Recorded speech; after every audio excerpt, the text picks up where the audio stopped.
Hey y'all, hey, shalom, shalom, Shabbat shalom. Thank you for everybody that's come to join me. Shout out to everybody in the chat. Welcome to another Freestyle Friday.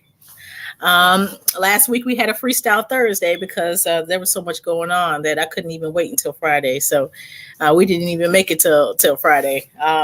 So thank you to everyone that came that last time. That was a really good discussion.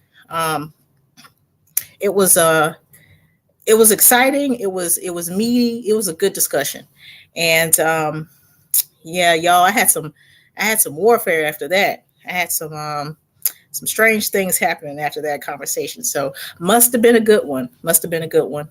But shout out to everybody that's here. Thank you so much for tuning in and joining me and coming to see what I have to say. And at the same time, this is Freestyle Friday. This is a day where we come together, as a family, and we just pretty much, we chop it up. We talk about whatever it is that may be on your mind, whatever's on my mind.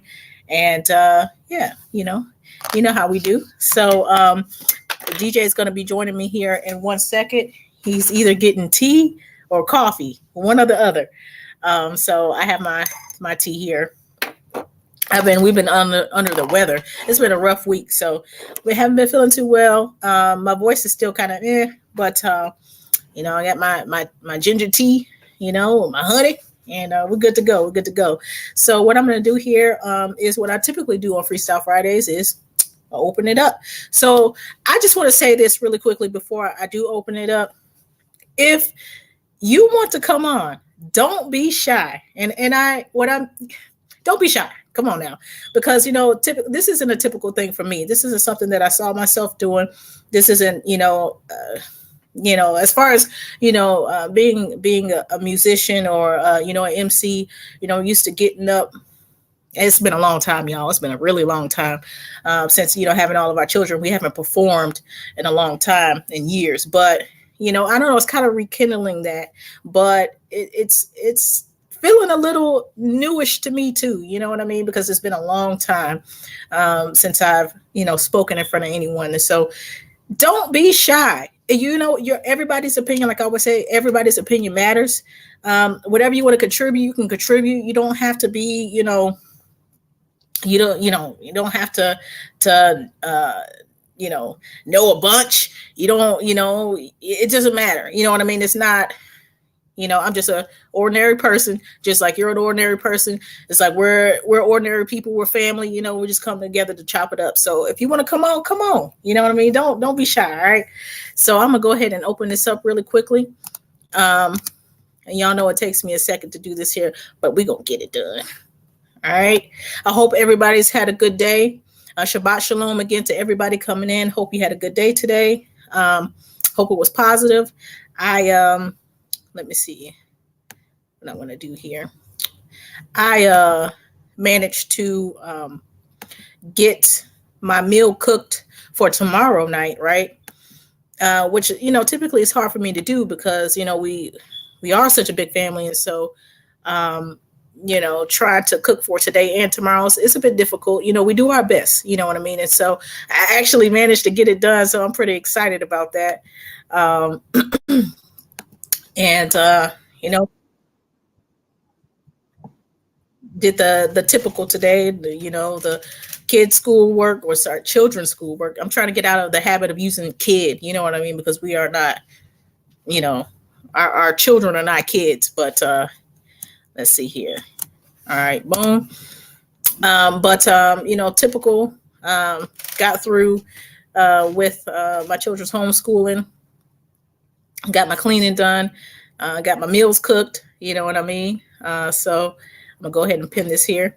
It was a pretty good day. I tried to get a little nap in, but that didn't go too well. So it's all good though. It's all good. All right. So we got that pin there. So come on through if you want to.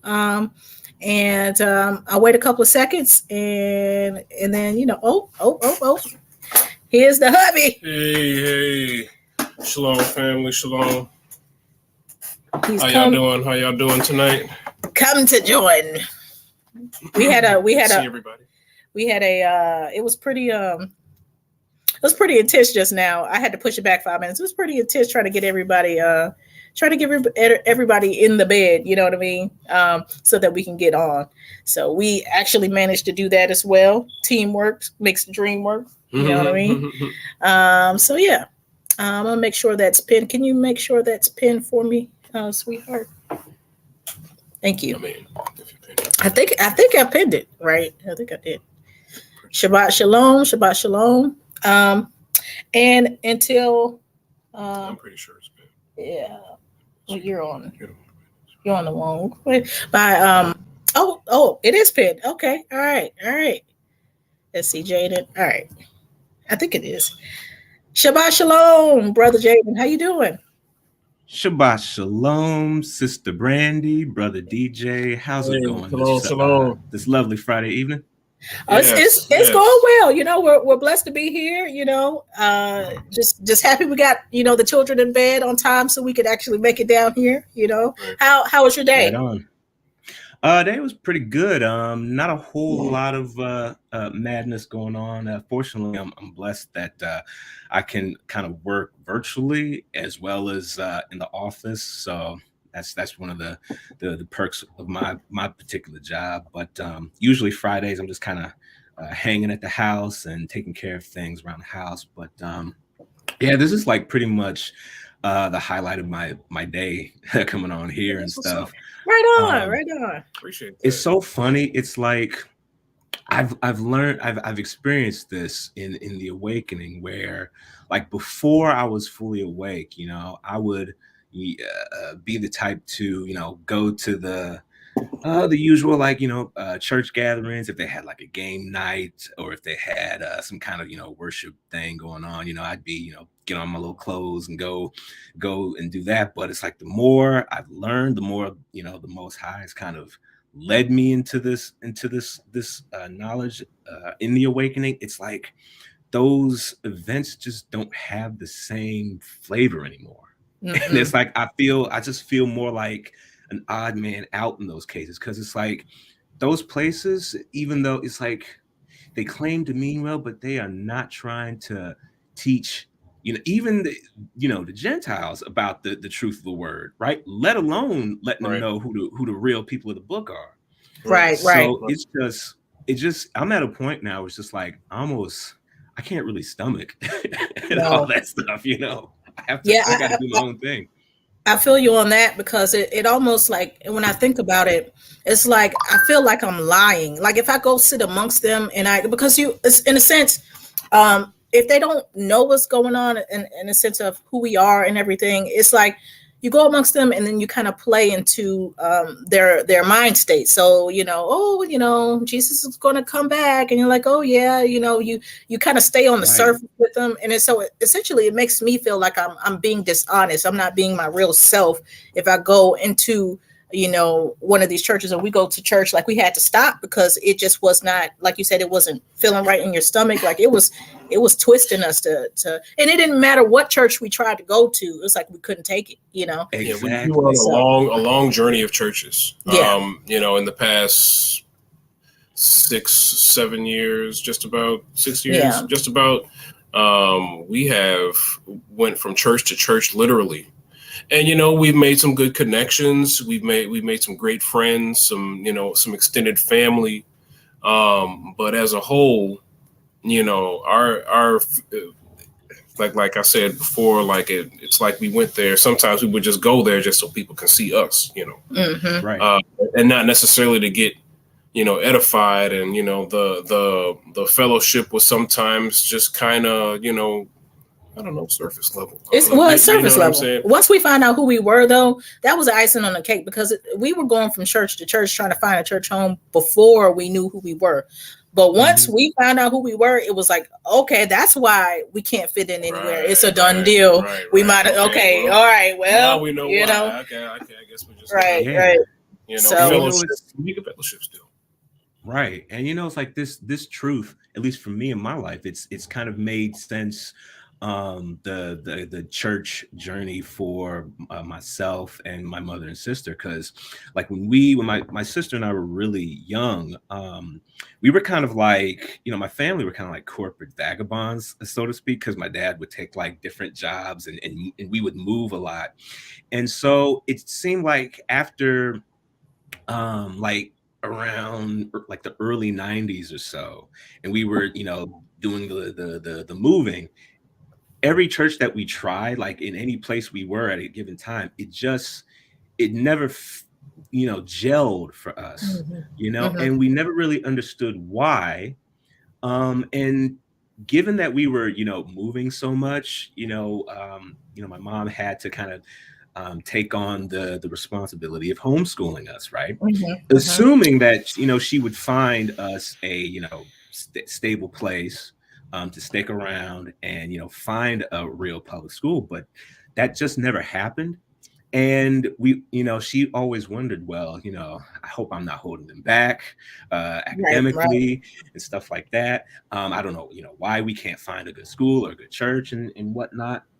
But I mean, long story short, I'm fully graduated from a well-accredited university. Me and my sister both. My sister, she went on to do grad school, med school. She MD, PhD, and all that. So, most high blessed to that. None of that held us back whatsoever. He helped us. But I also think that was like, even though we didn't know, why we couldn't find our thing at the time, it was a blessing in disguise, because the Most High was like, number one, shielding us from the indoctrination of public school. And number two, like on the church front, there was a reason why we just couldn't find like a real solid, long-lasting community, because it's like they are just trafficking in some other type of gospel, some other type of following some other type of principality.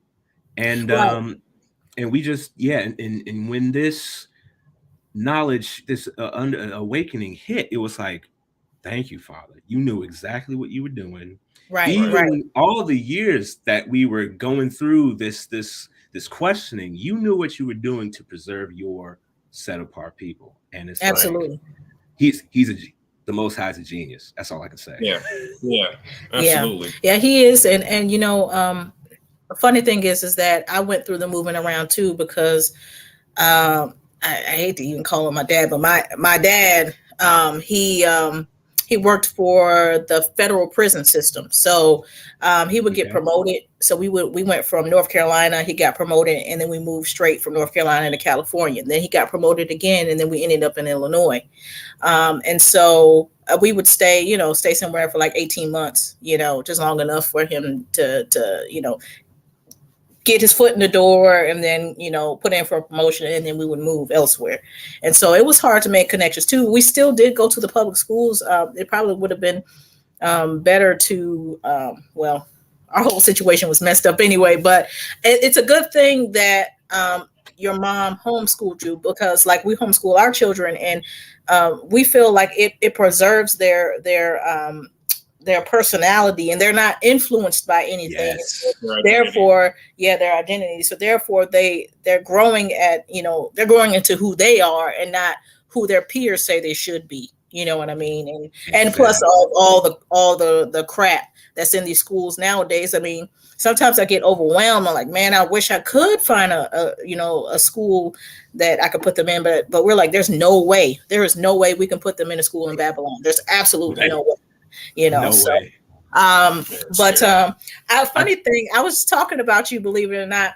I say maybe a day or two ago, I saw you on, I don't know if it was Covenant Awakenings, or if it was Yakoba's, I think it might have been Yakoba's recent video he did. And I was like, Jaden, Jaden had just told us that this was his first time getting on. He's getting on the lives now, Yeah, So well, I'm trying to get out of that initial nervousness. I'm kind of getting my feet wet in the whole StreamYards game.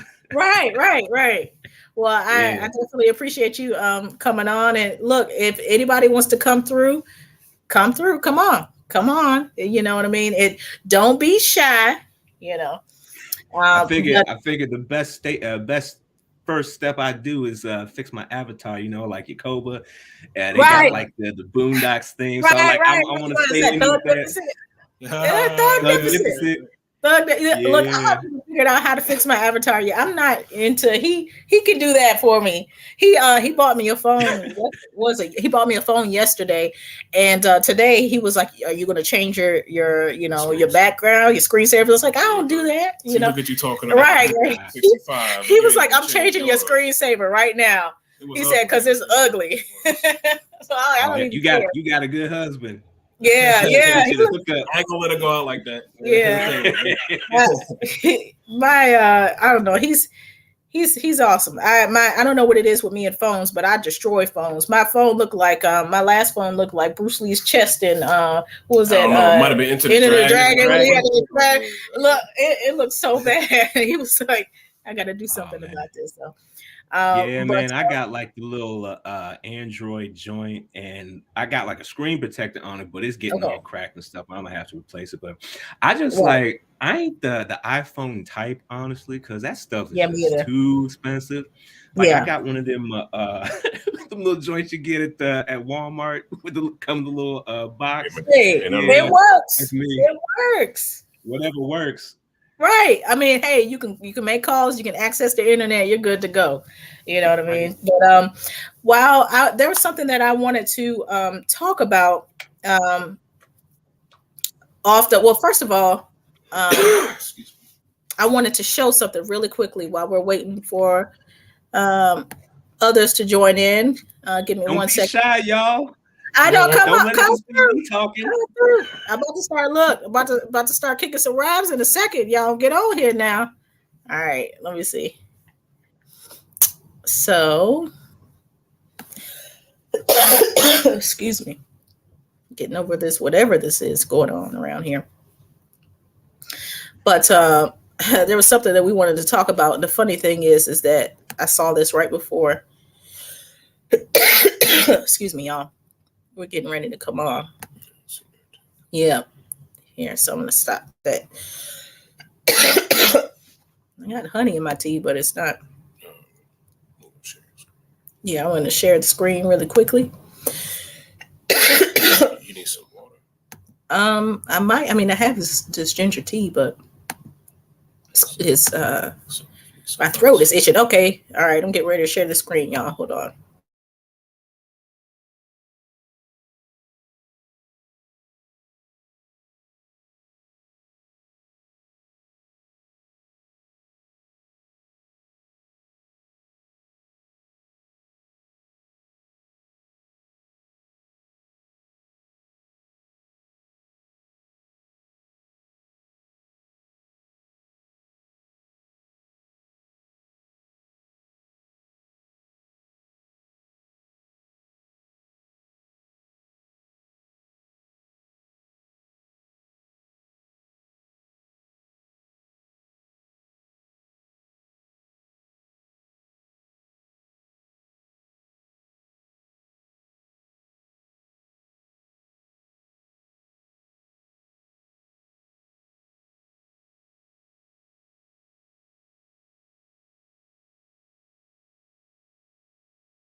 Quick shout out to Brother Karis and all our Hebrew Israelite All-Stars on YouTube right now. Holla.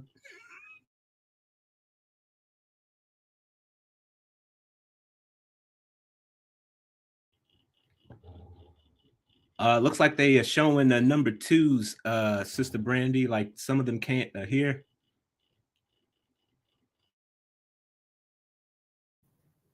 My bad, y'all. Let's try that again. All right, let me try that again.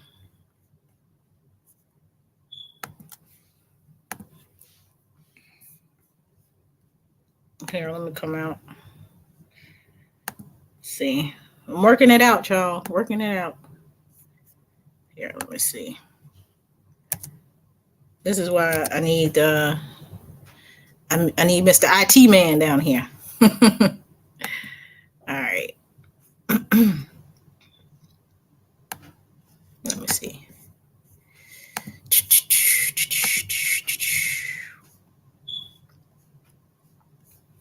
Come on. Extra silent. Excuse me for the silence, you guys. I will say this while you're working on, I noticed in the news there was like San Diego has its first ever blizzard warning. Yes, I saw that. That's crazy. I saw that. It is crazy. But you know, that's just a testament to where we are right now. You know what I mean? It's like anything can happen. Anything can happen right now, you know? So I'm gonna go ahead and share this screen real quick and try that again. Share. All right. Thank you. What, it didn't go through. The sound. I had to turn the sound on. I'm taking a second to load.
I think we just, at least I just see a screen, like a Facebook screen. If you're playing a video, I'm not seeing it. I don't know if anybody else is seeing it.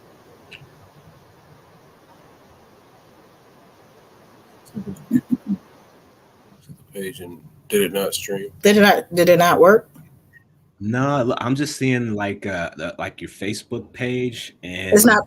Oh, it's not playing. Oh goodness. The link, you have to link this one. You did that. Oh, I did. Did I link it? You linked your Facebook page. Oh, I linked the wrong one. Actual video. So you're gonna have to I see. Link that. All right. Okay. Tripping. Okay, my bad, y'all. Okay, hold on now. Hold on. We're gonna get it together. We're gonna get it together. Yeah. All right. So, should I stop screen? I'm gonna stop it. And then I'm going to go ahead and try one more time because I really want this to be heard. This is very important. Appreciate the patience. Appreciate it. I don't know how to start it over. That's just Sister Brandy helping y'all develop the fruit of the spirit of patience. There you go. Hey. All right. So what I'm going to do is I'm going to open up one more time, y'all. One more time. We're going to do this. Yeah.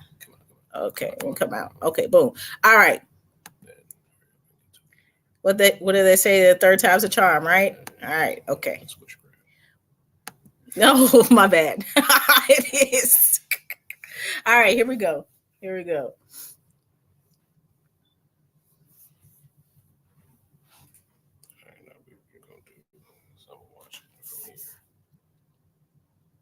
Come on now.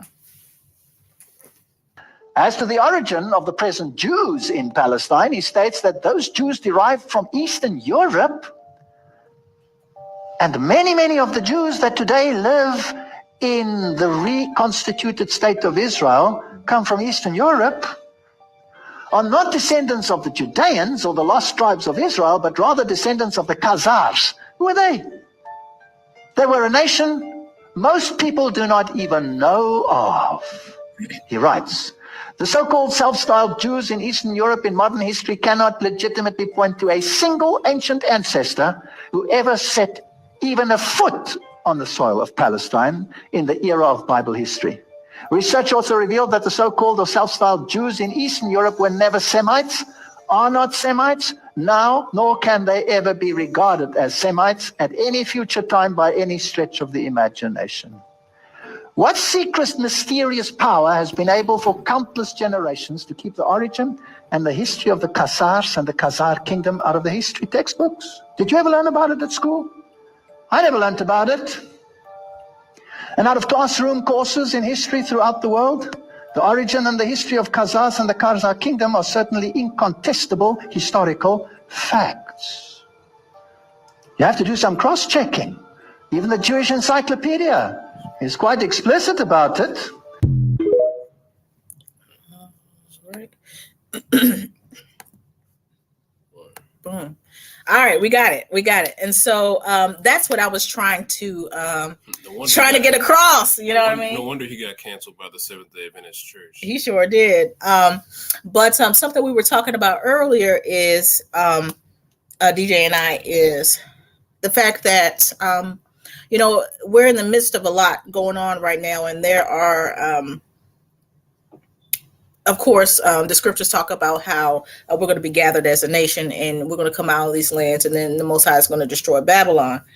And, I know there's a mixed crowd. Some people are waiting for Yahushua literally to crack the sky right now, open the sky, you know what I'm saying, and descend, But there are so many prophecies that have to be fulfilled before he comes, and I just wanted to talk about that and touch on that because, it's good to know what we're looking for at this moment in time.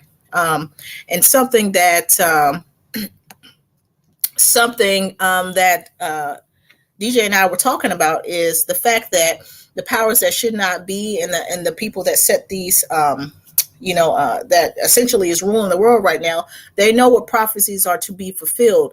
And so that's why they essentially they took a people, their people, and they try to fulfill prophecy through them, fake fulfillment of prophecy. If we weren't supposed to go back before Yahushua comes, they wouldn't have faked the gathering, at least partially faked it, because you're supposed to be gathered from the four corners, but they wouldn't have taken the time to essentially kill their own people in order to vie for a state. Oh, we need a homeland. We've been persecuted, and therefore try to fulfill prophecy, try to pull a false Ezekiel 37, the dry bones type situation. You get what I'm saying? If we weren't supposed to go back before Yahushua came, they wouldn't have even faked it. You know what I mean? And so it's like they're trying to get ahead of the game. We're talking about that. But Shabbat Shalom, Brother Oral, how you doing? I'm doing okay. I came here because, I got in my feelings because y'all talking about my Seventh-day Adventist people now. What's up with that, man? What's up with that, man? No, I'm totally kidding with you guys, though. But I'm totally kidding with you guys. We used to be a part of that church, so you know what I mean. Yeah, so was I. Yeah. And a long list of others, maybe not a long list, but yeah, because denomination. Unfortunately, my kids still go to all the pathfinds of this and all of that stuff. Right. And when you were speaking earlier about just feeling kind of out of place, the other day I was there, and it's this big church here in Central Florida called Forest Lake Academy, and it's like it has a school as well, a Seventh-day Adventist school. It's like really well renowned, and the church itself, it's so big that they have 3 services. And so the other day, the kids had stuff going on there, and I was sitting there, and I'm looking at this like big stained glass with this one of those guys that look like, what's his name, Cher Bourgier, the guy that's supposed to be Jesus. And I'm looking at stained glass with this guy, and I'm just like, man, I can't do this. So I was like, we drove separate cars. I was like, you know what, I'm gonna go to the Evil Church, and I'll see you guys later. and so I just left. But I just don't feel comfortable like just being there anymore. I mean, to a certain degree, they say sometimes you shouldn't like wish for it, but honestly, sometimes I wish that the gathering would just happen. To be honest with you, because I'm kind of tired of like the whole. And you know, when you know something, and the rest of the world, first of all, they look at you like you're crazy, Yep. or either they just don't know, and it's like they're part of the strong delusion. Yep. And so I don't know, I'm just somewhat tired of it. Yeah. And like we were saying earlier, we totally in that same, feeling, in that same boat of just being. We got to the point where we were tired of and before we even came into who we are or who we were finding out things about the Adventist church, and we're like, we're just tired of essentially, faking it, And so this is what I think what happened. I think what happened is, there was a war declared on our people, 1492 Spanish Inquisition. You had Islam on one side, and you had Christianity, or what they called Christianity, which is the Catholic universal religion mixed with some syncretism and stuff like that. And given back to us, we had either Christianity or Islam. And that has pretty much been a hold on us all the way up to this day. A lot of us are breaking from it, since we become awakened. But that, I believe that's a part of the curses. Just following a God of, in this case, wood, sometimes stone, maybe if it the cobblestone, I think that's what it's called. And it sounds uneducated, but we're finally breaking away from that historic bond that we've had on us, and it is across the board, for us. It seems like we're all kind of on one accord, it feels like, when it comes to that. And here we are, just fellowshipping within ourselves. And I was saying that what this channel is like, what it's likened to, is just connecting circuits, and we're the circuits, and we're creating a surge that we might have not quite had before because of all the separation due to religion and, everything from Jim Crow to, we look at each other in a certain kind of light. And now we're finally kind of coming together outside of these churches. And, it's really a beautiful thing. It is a beautiful thing. How you could let your hair down, with our people and share what we've learned. There's not a lot of environments outside of the YouTube environment or the streaming and, online chatting environment. We can't really get this in person, to be quite honest. Not yet. Yeah. But there's still the sad thing that I find this really sad. Let me kind of gather my thoughts. I find it sad that we have been so like indoctrinated that it is so hard for us to just move away from, Eurocentric Christianity and just try to think for ourselves. Because even my family, it's like my sister is so heavily ingrained in the indoctrination of SDA, where you guys, for people out there, it means Seventh-day Adventist. I know you guys would know what that means. And it's just, anytime you try to talk to a lot of different folks that look like us, they themselves say, "Oh, we're doing skin doctrine," and it's just so sad because if they don't let the veil down and just look past that and stop thinking of it as skin doctrine, they're never gonna get it. And I feel sad because it's so hard to just get them to stop saying that and just look at the facts that are right in front of them. And it's not skin doctrine, it's ethnicity, right? And so we are saying, essentially, I mean, if you look at the surface of it, it breaks down to, obviously, the Yahsholites were not Europeans, right? And so they see, immediately see black and white. So essentially, they weren't Europeans, but it's not about skin color, it's about ethnicity, because like I've said before, if I found out, say, everything was different and we found out that the Asians were the Israelites, I'd be like, yo, I mean, okay, cool. It's not about, I would look at them and be like, well, their skin is skin doctrine. What was you saying? We would have accepted it the most easily because we already accepted it when we thought he was white. Right. Exactly. We already, or Arab. we're grafted in. Okay, we don't care how we get in there. Right. But now that it's around, instead of them accepting us, it doesn't matter what color he is. Oh, all no. of a sudden, Now it doesn't. Now it doesn't matter.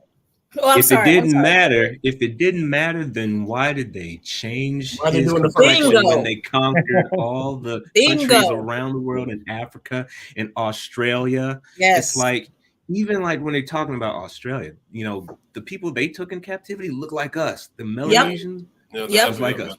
Yep. But yeah, like they deliberately changed them. And it's like what Pastor Darby, I remember him talking about in one of his sermons, where it's like the conquistadors or whatever, they try to go into the lands, but then the natives of that land wouldn't.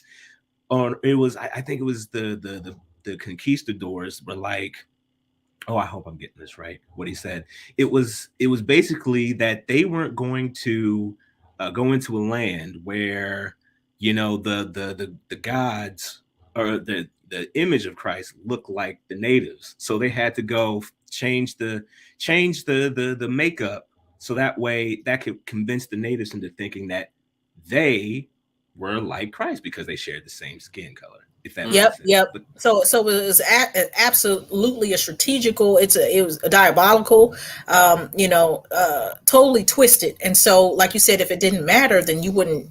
Why change the image, right? Yeah. But that's exactly what they did. And so, when you bring the truth of the matter, now it's an issue, or it's there's no Jew or Gentile in the body of Christ, or when you prove your point and it's valid points, then it's like they run away, no Jew or Gentile, and they run, But, Sister Brandy, what that shows me is that how really racist they truly are. Yes, absolutely. Absolutely. But Shabbat Shalom, Brother William. How you doing? Shabbat Shalom, family. Doing pretty good. Thank you for coming on. First time. I'm trying to get out the shell. All right. That's what it's about. It's a party. Still getting out of ours, to be quite honest. Right. Just yeah. Oh, I'm sorry, brother. Go ahead. Oh, just to add on about how you were talking about if they were Chinese and you found out that the Hebrews were Chinese, then you would be with it.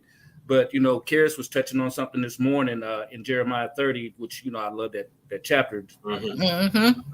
I just meditated on it so much. But verse 17, it says, "For I will restore health unto you, and I will heal you of your wounds, saith Yahuwah, because they have called you an outcast." And they looking at you like saying, This is Zion. No man's these N words. Right. Anybody but us, Right. And as it starts to reveal itself and he puts it out there, he's pouring the spirit out so heavily right now that where they can't deny it anymore, they speed up because they still got to fulfill their agenda. Yes. And, in the chat, I've typed in a couple of times about the Albert Pike letter that he wrote to Manzini. And they're feeling that to the T as far on their side on the that Mason stuff. I don't get. Oh, you mean like the world wars, like how they had strategically? Yes, absolutely. That's crazy. Yeah. So it's almost like that Albert Pike letter. It's kind of like, it's like the the Willie Lynch letter for the Masons. They try to say that the Willie Lynch letters were fake. It was made up. It's not. But every single thing in that letter is what you see in our people today. Right. And same thing with the Pike letters. It's like the wars have transpired exactly the way is mentioned in the letters. It's like they want you to think some of this stuff is fake, but in the spirit, you can sense what's real and what's not. And I sense this thing is definitely real. And it tells you what's to come. Oh, absolutely. And they're so bold, and he was so bold to write it down. You know what I mean? And just like, okay, this is how we're going to do it. Was there not a different way to communicate the plan? Like, they're so bold and so just haughty and confident that, you know, in their schemes that they, you know, they write it down and tell you, okay, this is how the First World War is going to kick off. And then, you know, the Second World War is going to be to create a Zionist state, you know, and we're going to do it like that. And the Third World War is going to start over there in you know, was in the Middle East or whatever the case. I forgot exactly what. I think that's what he said, but it won't start on this land. It will start somewhere else. And so and that what it will get rid of Christianity and get rid of all religions or something of that sort. And but so there's a hierarchy that Satan uses here on earth because he needs people to carry out, you know, his foolishness. Yeah. You know, he needs people. He needs a vehicle to drive his purpose, you know, and without these humans that have this foolish allegiance to him, it wouldn't happen. So of course he knows. Of course he knows what's going to happen, how it's going to happen, and why it's going to happen. Yeah, absolutely. You know, he's communing with Satan and stuff. And that's the point why what I was making before is as far as, you know, prophetically speaking, you know, you have some of us that are reading the scriptures and we can clearly see that there is a gathering before Yahusha comes. And then you have others that are like, oh, I'm just, you know, Yahusha's going to come out the sky any minute. But in regards to prophecy, basically, when you say Yahusha's going to come out the sky any minute, you're taking prophecy and you're tossing it to the side. You know, you're taking our restoration, you're tossing it to the side. You're taking the mark of the beast. You're taking the fact that people won't be able to die. You know, you're taking the fact that the river, Euphrates River, just dried up. And according to scriptures, when the river dries up, then those angels are released. Those 4 angels are released from the Euphrates River, and they wreak havoc for us. So you're taking all the prophecy and you're saying that's not going to happen. We're skipping all of that, and Yahusha's about to come right now. No, if they didn't, their whole point, like Yacoba says, you know, fake end times, fake people, you know, fake so on and so forth. They took these people, they Psalm 83'd us, right? Mm-hmm. And then they took people and they replaced us. And so therefore, and they're trying to push up fake fulfillment. And so part of that fake fulfillment is a gathering, right? And so that's more proof in the fact that don't forget that, you know, we're coming down to save. Right. We're going to be gathered in Jerusalem. Right. And then what DJ was talking about is how in Zechariah 12, 13, 14 talks about how what's the situation, what is the situation surrounding Yahusha coming and setting his feet on the Mount of Olives, and that is what we are in Jerusalem, and the nations come against us. Yahusha comes, you know what I mean, and he defends us. That's all scripture. You understand what you get what I'm saying? And so we must be in the land for Yahusha to come and to defend us, you know. And so I'm just excited at the fact that we're at the point where this place is essentially becoming what is the word I'm looking for? Uninhabitable, right? Something I wanted to show you guys really quickly is, does anybody have any comments on that? On what I just expressed there?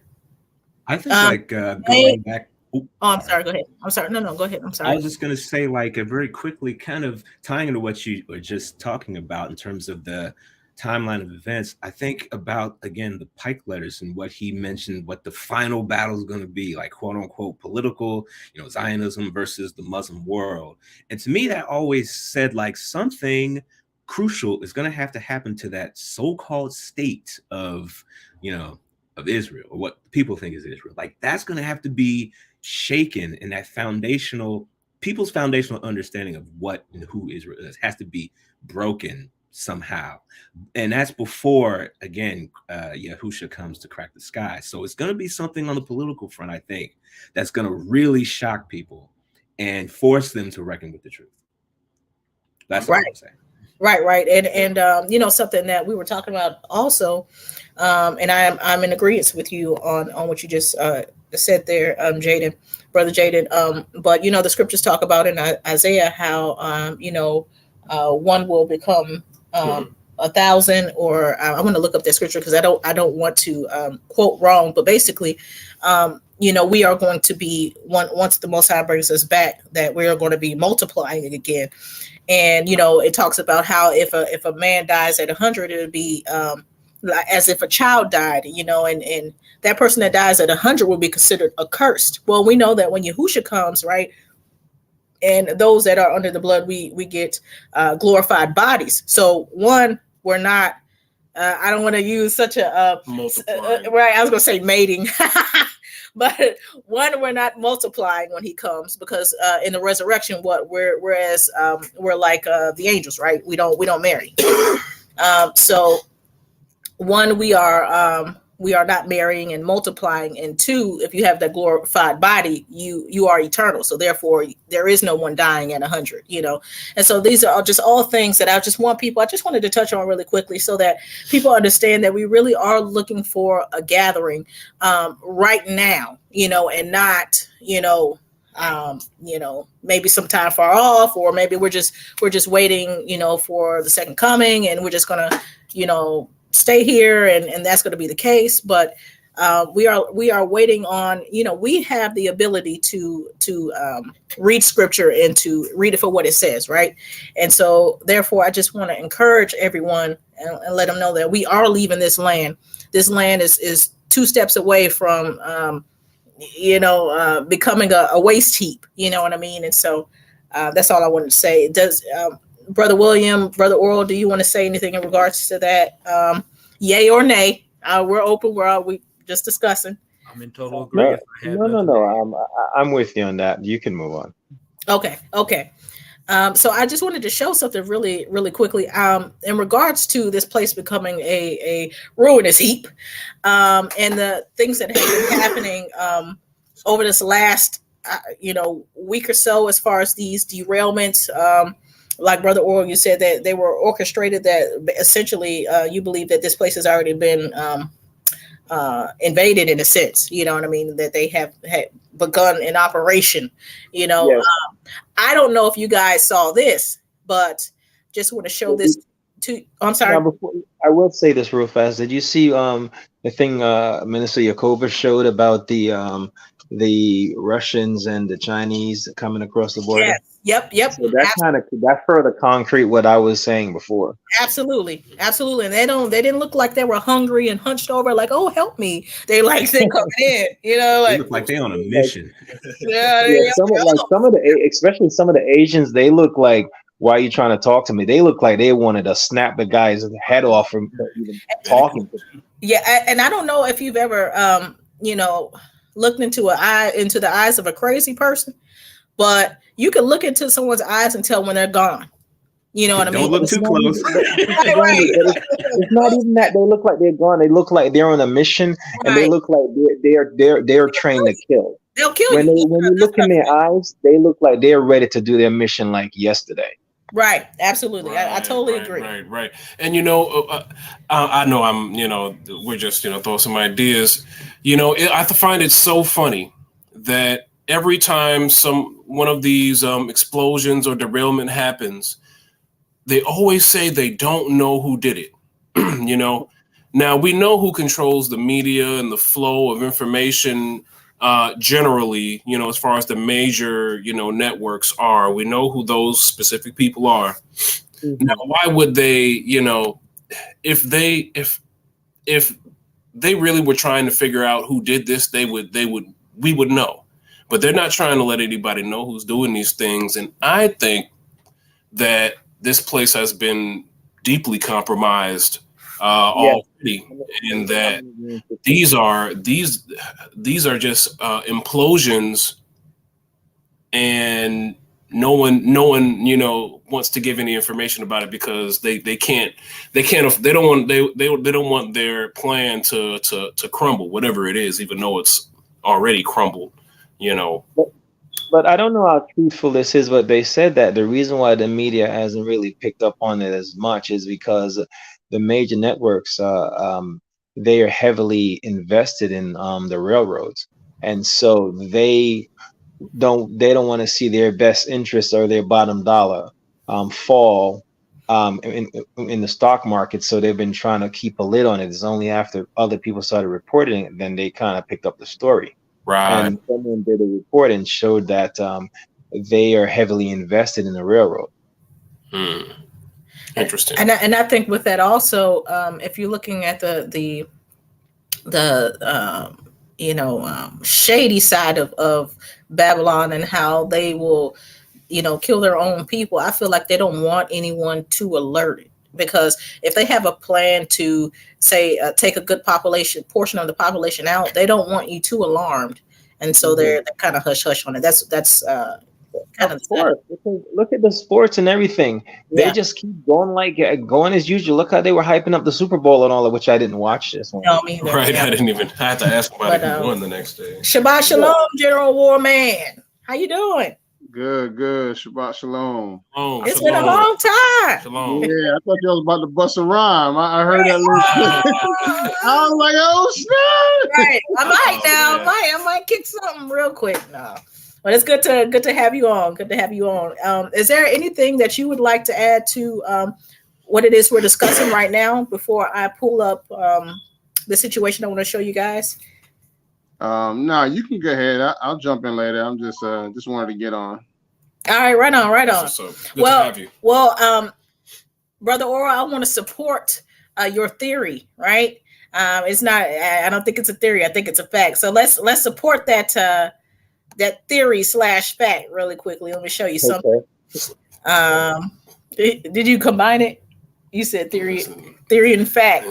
Fact. It's a fact. Okay. Here, let's see this. Y'all gotta excuse me. All right. Combine the words. Yeah, we do that. Okay, so watch this. Pipe bomb reportedly found on Philadelphia railroad tracks. Uh-oh. Hold on now. An 18-inch pipe bomb was reportedly discovered near the Conrail railroad tracks behind St. Dominic's Catholic Church on Frankfort Avenue in Philadelphia's Holmesburg section. Okay, so the Philadelphia Police Department bomb squad just safely took it away. The device was reported to be made with PVC pipe. The scalable map below shows the general area. Okay, so here we see right here. Okay, that's where it was at. Okay, so with other railroad-related accidents around the nation, okay, some people are starting to believe that, these are not accidents, but rather a well-planned attack upon America, okay? So,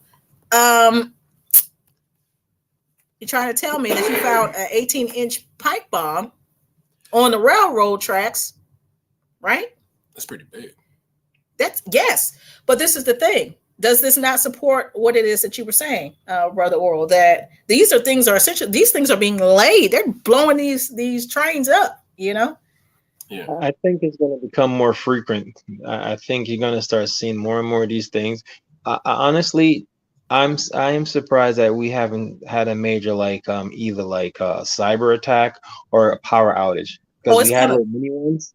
We had little mini scrimmages of brownouts, cause even up by myself, last year sometime, I think it was in the late summer, fall, somehow someone air quotes crashed into a transformer, and we were out of power for about 14 hours or something to that effect. And I found that very interesting, because as soon as it happened, because where I live, there was a cop in our subdivision, so he was kind of patrolling because it was so dark. And so I went up and asked him what happened, and he told me that. And I just thought, interesting. Just all of a sudden, all these years, no one ever crashed, but all of a sudden someone crashed directly in the transformer and caused it to explode where we lost power. So I think you're going to start seeing a lot of these little mini attacks all around, because as you folks and other people have so eloquently stated, America has been infiltrated. Oh, absolutely. And like you were saying, brother, you're surprised that it hasn't gone further than what it has. It will. It's going to, and that's what we're leading up to, because we've discussed this before. We went from balloons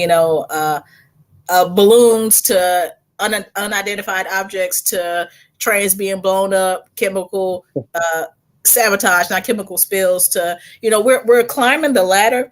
And then we're not climbing, we're running up the ladder, right? And we're going to get to that climax, and then from that, our nation will be delivered. Our people will. And then on top of it, now you mentioned earlier in the broadcast about San Diego getting snow, something that they've never really had, and even the other day, we had this thick, dense fog. I was on Brother Kara's show, and I was driving to drop my son off, and the fog was so thick and dense. And typically, usually, I know from my experience, fog usually is early in the morning, but like this fog came on after after it was already like close to 8 o'clock, because I dropped him to school at 8, and it was so dense. I mean, it was one accident. I was really surprised it wasn't more, and I was quite surprised because it was clear outside, but the fog was so dense and thick.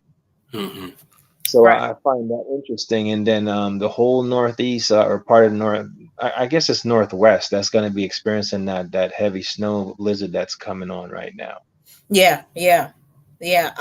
I agree with you. There was I don't know, it must have been maybe like maybe a month or so ago that I think you might have been at work, but it was extremely foggy one day. And I live in Michigan, and we live in Michigan, and it really doesn't. We don't experience fog like that, but it was like an eerie fog, and it was like, okay, this is random, and so I mean, of course, you go about your day, but I noticed that it was random, and it was really thick, and so, these folks out here, they're at work, but the Most High is at work.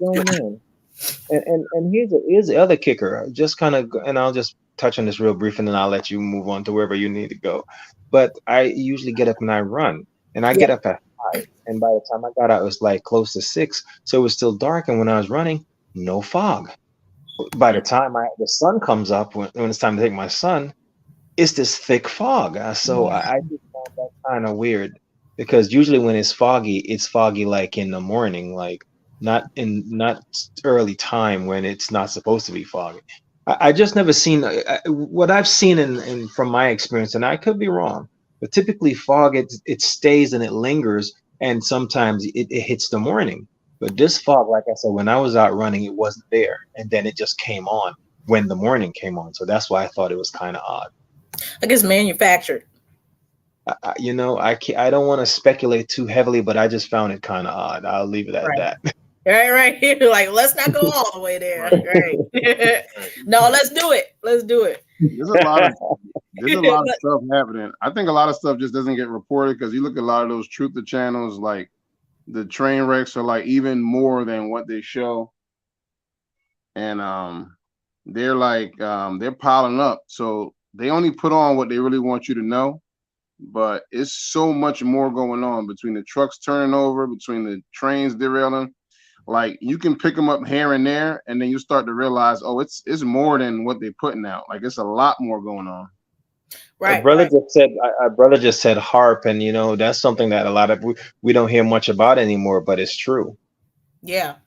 Did you guys hear about? I want to get this right, but there was 5. I don't know exactly who they were. They were on the plane on their way. I don't know if they were type of environmentalists. I'm not sure. They were on the plane, on a private plane apparently, and they were on their way to Ohio to test the water and the air quality, and their plane crashed.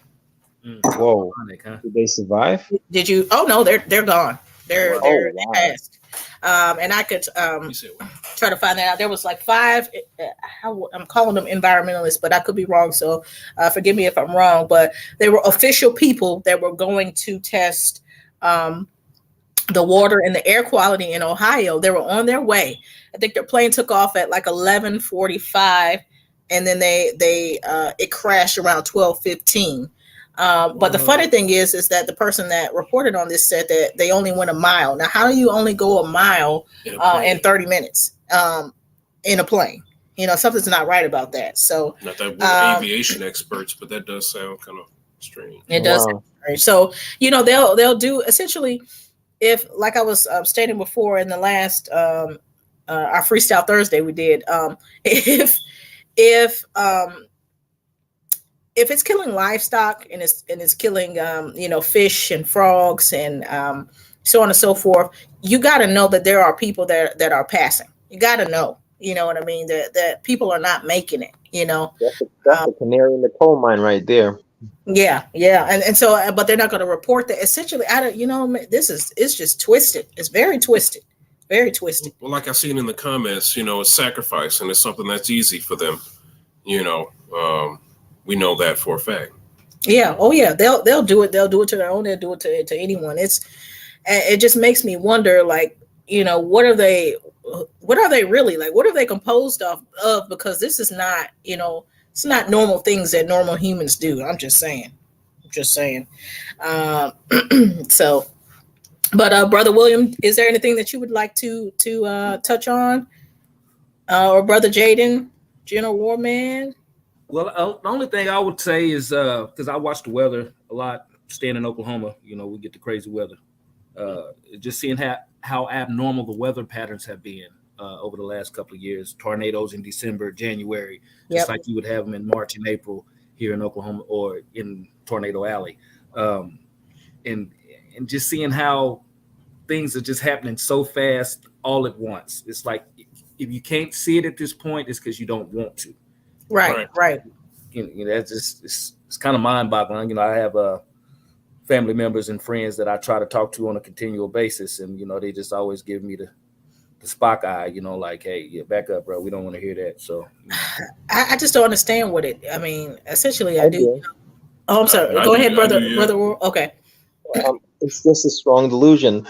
The word says that if they have ears to hear and they refuse to hear, the Almighty is going to give them a strong delusion.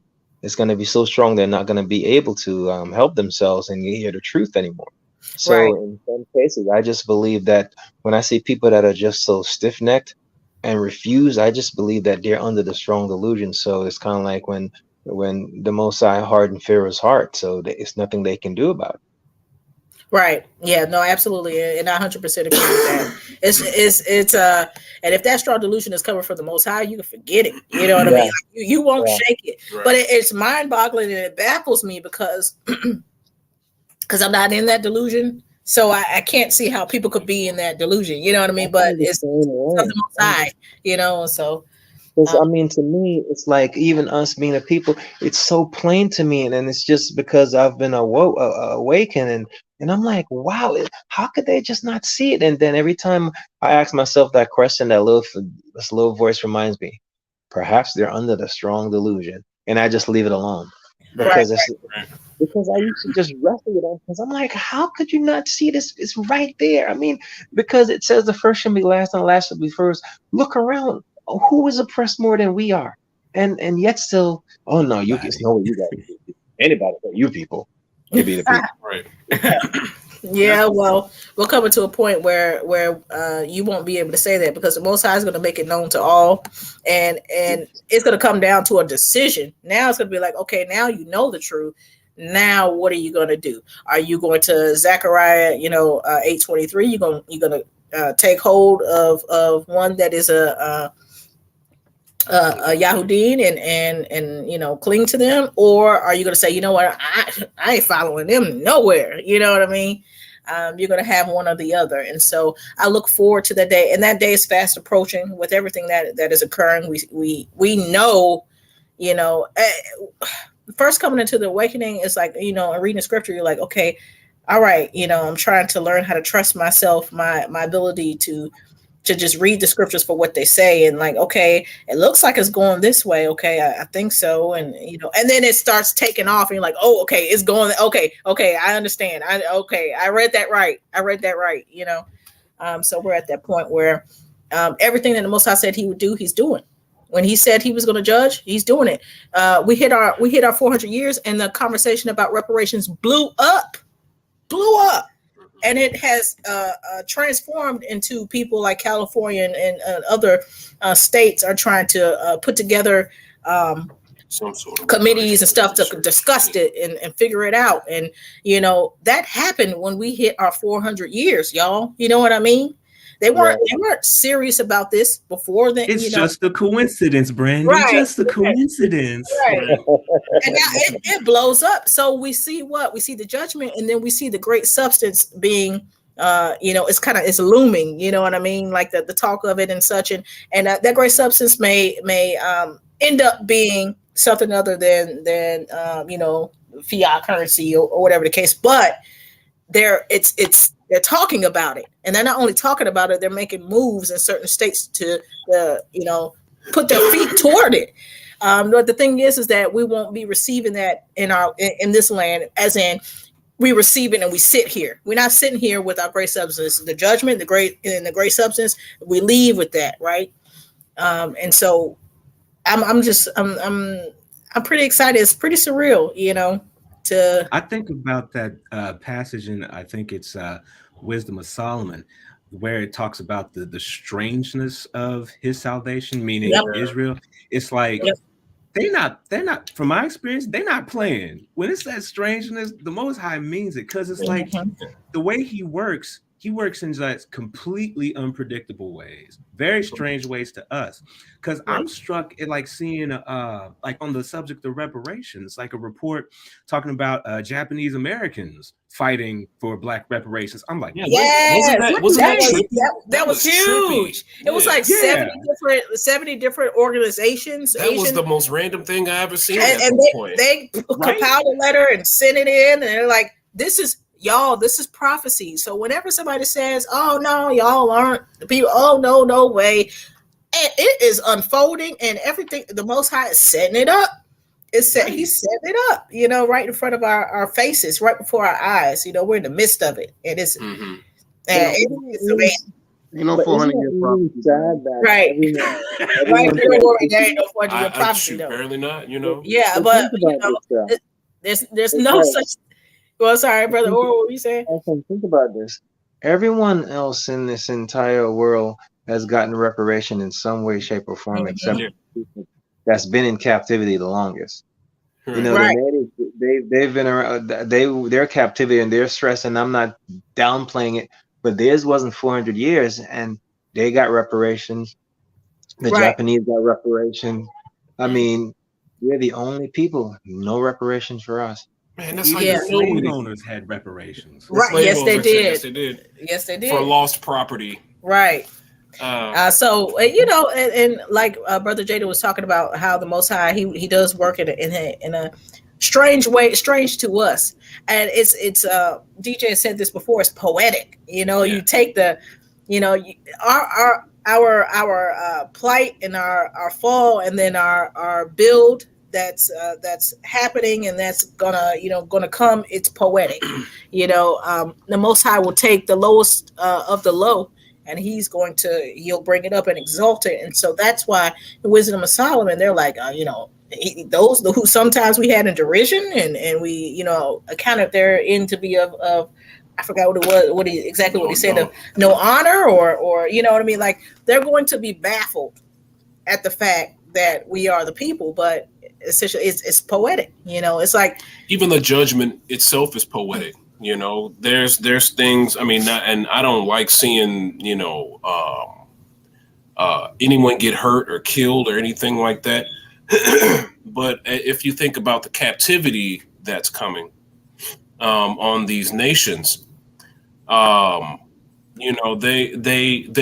did a number on our forefathers and mothers and ancestors as far as conditioning our minds to be the best slave that we can be.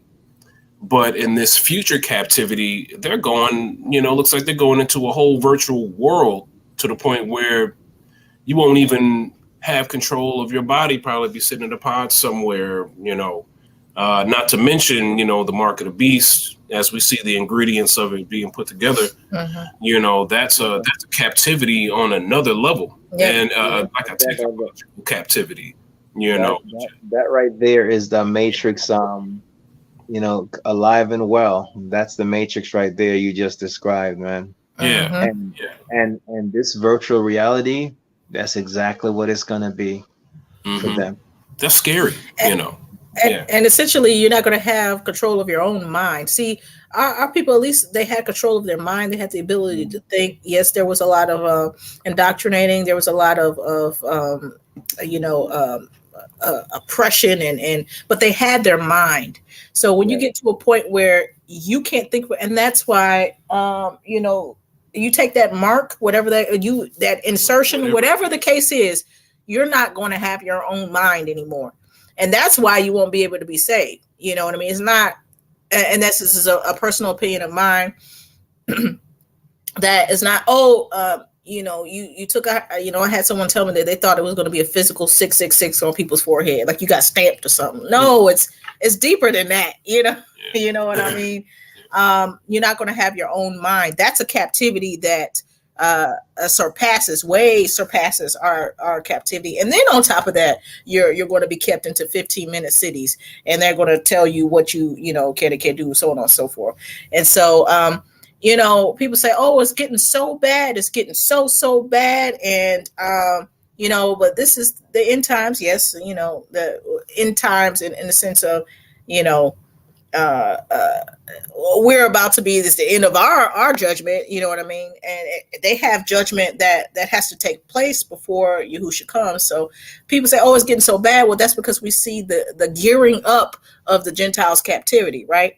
We're seeing the stage set for their captivity. And so, yeah, it looks real bad, real bad, because they're getting ready to get it. You know what I mean? Yeah. Some we were talking about the what you talking about, the siblings? Yeah, the sibling example. Yeah, so give that example. Yeah, as we're in Babylon, this nation that's getting judged, the Most High judges nations. It reminds me of you have a sibling, maybe an older sibling or a younger sibling, and they done did something real bad. They were not listening. They broke something, and you knew they was going to get their butt whooped when, mom and dad got home. And, for the most part, when they get home and you see, how they react to whatever your sibling did, you want to get as far away from them as possible. You don't want to be nowhere around. Some siblings might want to be like, oh, dang, oh, yeah, he about to get popped. Yeah, you about to get, but if that parent see you too close and like, hey, man, you better get back before you get popped too, Right. Not that, we've went through, a long enough captivity, apparently, because now we can see the curse is flipping. But it's like we're that sibling, like, hey, listen, I don't want to see, you get whooped with the belt. I don't want to be nowhere near you. I don't want to be nowhere near. Look, I want to hear you getting whooped by the belt. Getting toe up. I'm trying to get out of here. I don't want to be nowhere near their judgment. Right, that's kind of how I feel. Like that sibling. Like, Brother Dave down there. Oh, okay, my bad. Oh, I didn't even Brother see Dave. I didn't even see you down there. We talk about this sibling getting this whooping. But yeah, that's kind of it's like you don't. I don't want to be. Look, they can blow each other up if they want to. That's between y'all. This ain't got nothing to do with us. You know what I mean? There he is right there. There he is. Right there. Oh, there he is. Oops, did I put him in there? Yes. Okay. Well, yes. Yep. Yeah. Oh, Brother Oral dropped off, but oh wait, here he goes. Hello, Dave. Hello. All right. Hello, Dave. Shalom. Shabbat shalom, Brother Dave. How you doing? That was good. Good evening, family. How y'all doing? Hey, what's going on, brother?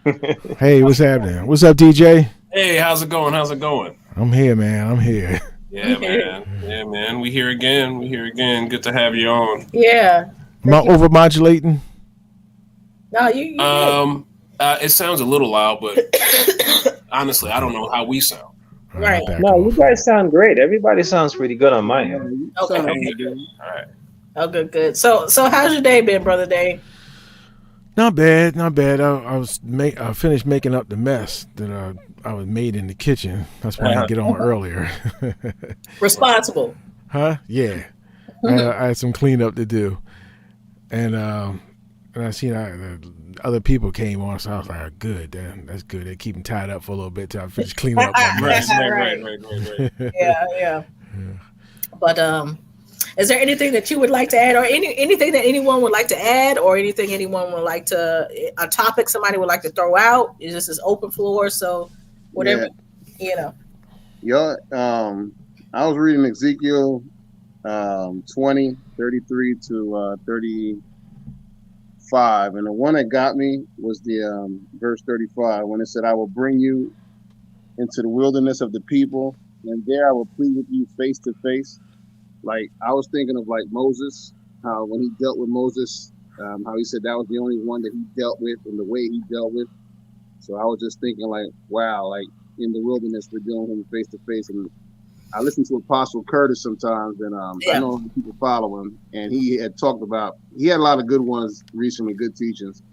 But I just thought that was something like seeing him face to face, like that scripture talking about that, and then later on talking about purging out the rebels. But that was the part, the face to face part really got me, because he said, I never dealt with anybody like I dealt with Moses, like when he told his Aaron and them when they was coming against him.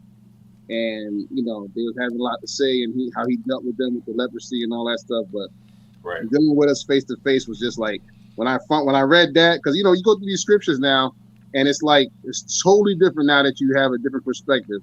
Mm-hmm. So that really grabs me when I read stuff like that. You know what I mean? So I don't know if anybody read it recently or had something to say about that. The face to face part, I just thought that was like a powerful thing, like to see him face to face. That was all. Yeah.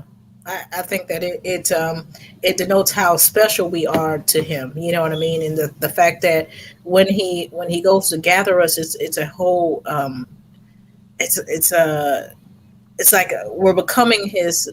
Not that we aren't his people now, but essentially, we were cast off to the side for a second, and so now he's bringing us back in, and he's going to deal with us up close and get us back on track. And the scriptures say we will all be righteous. And so, like you were talking about how we're going to pass under that rod, and he's going to purge out the rebels. He's going to get us right. You know what I mean? He's going to make us that nation that we were supposed to be. So it's actually exciting, and it's curious to me. I'm curious about exactly how that's going to look as far as the face to face. I know that he said he's going to deal with us face to face, like he dealt with our forefathers, and and that kind of answers that question. They've seen their whole experience was supernatural. You know what I mean, with him, and so I look forward to it. But I am curious. So that's a good point, brother. I find myself wondering also, and just because I am so visual. So I find myself kind of like trying to at least visualize how it's going to be. And I keep coming up blank, but just the whole fact that he's going to gather us. And I find myself saying, man, I wonder how he's going to do it. And I just keep coming up blank, but it is going to be an amazing thing. And I can't wait to see it. Yeah, absolutely. Absolutely. I think it's going to be it's going to be, how there's the supernatural and then the physical. So the Most High, what I see him doing is setting it up to the point where you're going to have to get out of here. You know what I mean? Because of the poisoning of the atmosphere and of the water and of the, what I mean? We're getting to the point where there's so much happening that we're going to have to leave. And so I do believe that there might be some type of catalyst that causes our birth and that glory to come down on us, and therefore the ships to come. But of course, I believe, according to the scriptures, it will be a physical, get on the ship and go. And so I wanted to answer this question here. Mr. Brandy, why can't it be a plane, man? Why can't it be a plane? Well, it does say who fly as doves to their windows. So I think people will go on planes. But personally, brother, I don't want to get on a plane.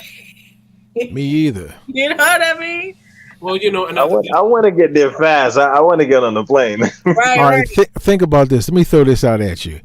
For those of you who want to get on a plane earlier, considering probably some of the stuff that we'll have to endure and see while we're here, do you really want to be crying and sobbing on a plane for about 24 hours, or would you rather work it out on a ship for about 5 days? No, but here's the thing. Here's how I actually respond to that.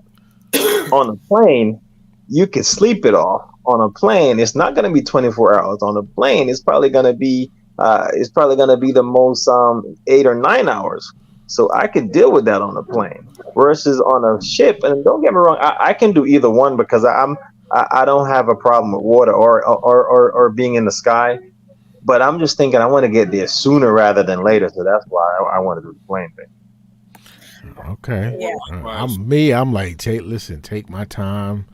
You know what I mean? Because I've been on a ship before, and I just think you need time to kind of wind down and try and figure some things out and talk to other people with like minds. And kind of reflect on some things. No, because listen, soon as you get to the land, if we're refugees, you move them from one battle to the next. But here's the thing, though, Brother Dave. When you're on the ship, you're gonna be in the same predicament with everybody else that's on the ship.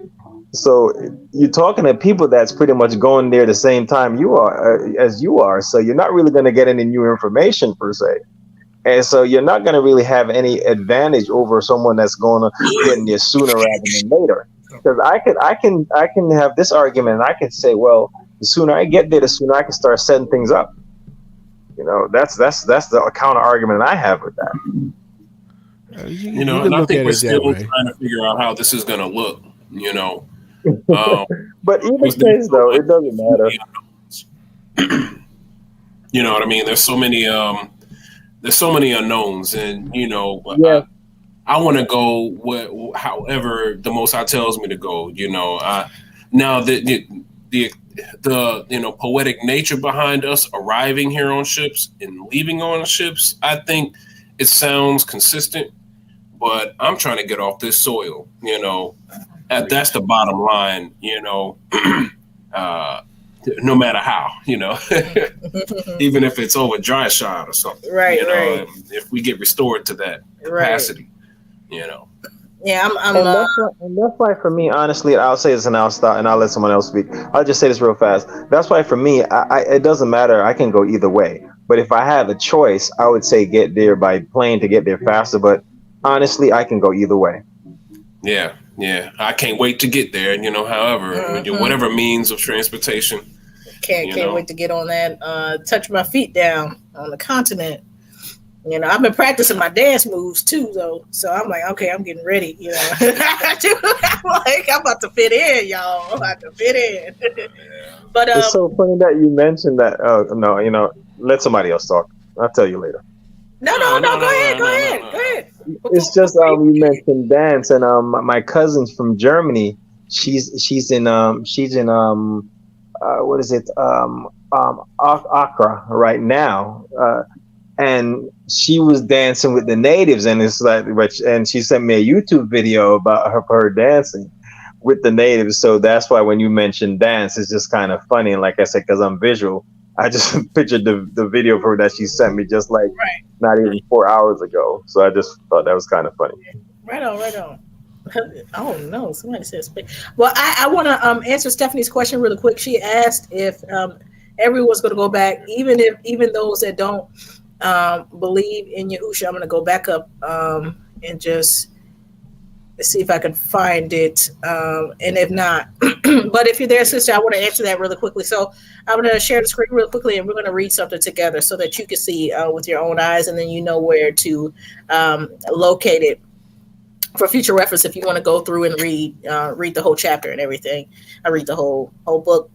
I always say do that. But we're at Ezekiel 20, and we're going to go at verses. We're going to go at 33. So Ezekiel 20:33. And we're going to start there. It says, "As I live, saith Yahuwah, surely with a mighty hand and with a stretched out arm and with fury poured out will I rule over you." And that always gets me. He ain't playing, And it says, "And I will bring you out from the people and will gather you out of the countries wherein ye are scattered with a mighty hand and with a stretched out arm and with fury poured out.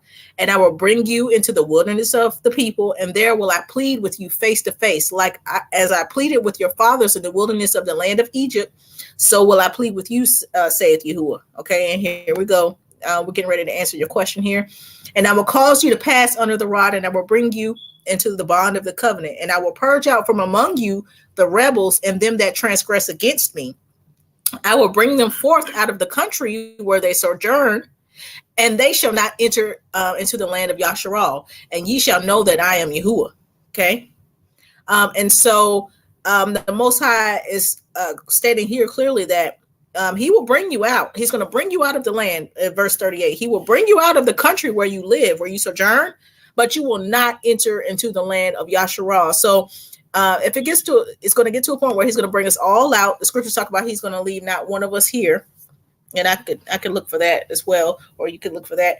And if you're okay with that, and he'll bring you out. He's going to gather us all out, but you have to pass under that rod. And if you transgress against him, and you don't, you are a rebel, you will not go into Yasharal. And so that's how we know we're going from point A to B and then to C, because it's a process. It's going to take some time for him to purge out those rebels, and for us to be that righteous nation. He's going to make us that righteous nation. You know what I mean? So hopefully that answers your question, sister. Is there anything anyone would like to say, Brother William, Brother Jaden, Brother Dave, Brother General Warman, Brother anybody? So that basically occurs like before the second coming.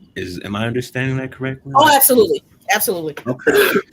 That sounds like a supernatural happening right then at that moment of the purging before the Messiah returns. So that'll be interesting.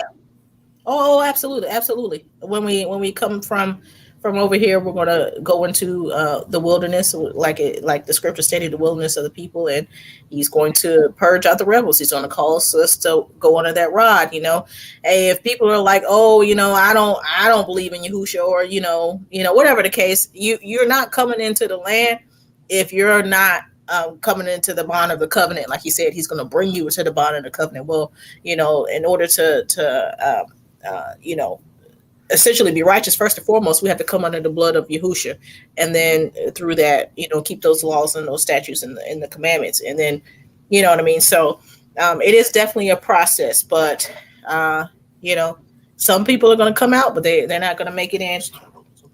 No. But anything? Is there anybody else that would like to comment on that?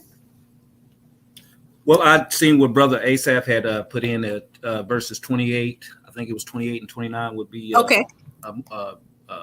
More concise read, I think is what he was saying. It says, "For when I had brought them into the land for the which I had lifted up mine hand to give it to them, then they saw every high hill and all the thick trees, and they offered there their sacrifices, and they presented the provocation of their offering. There also they made their sweet savor and poured out their drink offerings. Then I said unto them, what is the high place whereunto you go? And the name thereof is called Bama unto this day." So I was trying to get it together, but if you could expound on that. Yeah, so I'm gonna pull that up right now. He said Ezekiel 39 verses 28 through 29. I think. Okay. I was reading the wrong verse. Yeah. So we're gonna go to that right now. Ezekiel. I'm gonna go to where brother, and thank you, Brother Asaph, for that. Thank you for pulling that verse out for us. And give me 1 second here. I'm gonna pull that up. It's 28. We're gonna just do. Sorry, y'all. All right. Let's pull that up right now, and we will. I'm gonna share the screen real quick. We're gonna check that out. We're going to share the screen. Okay.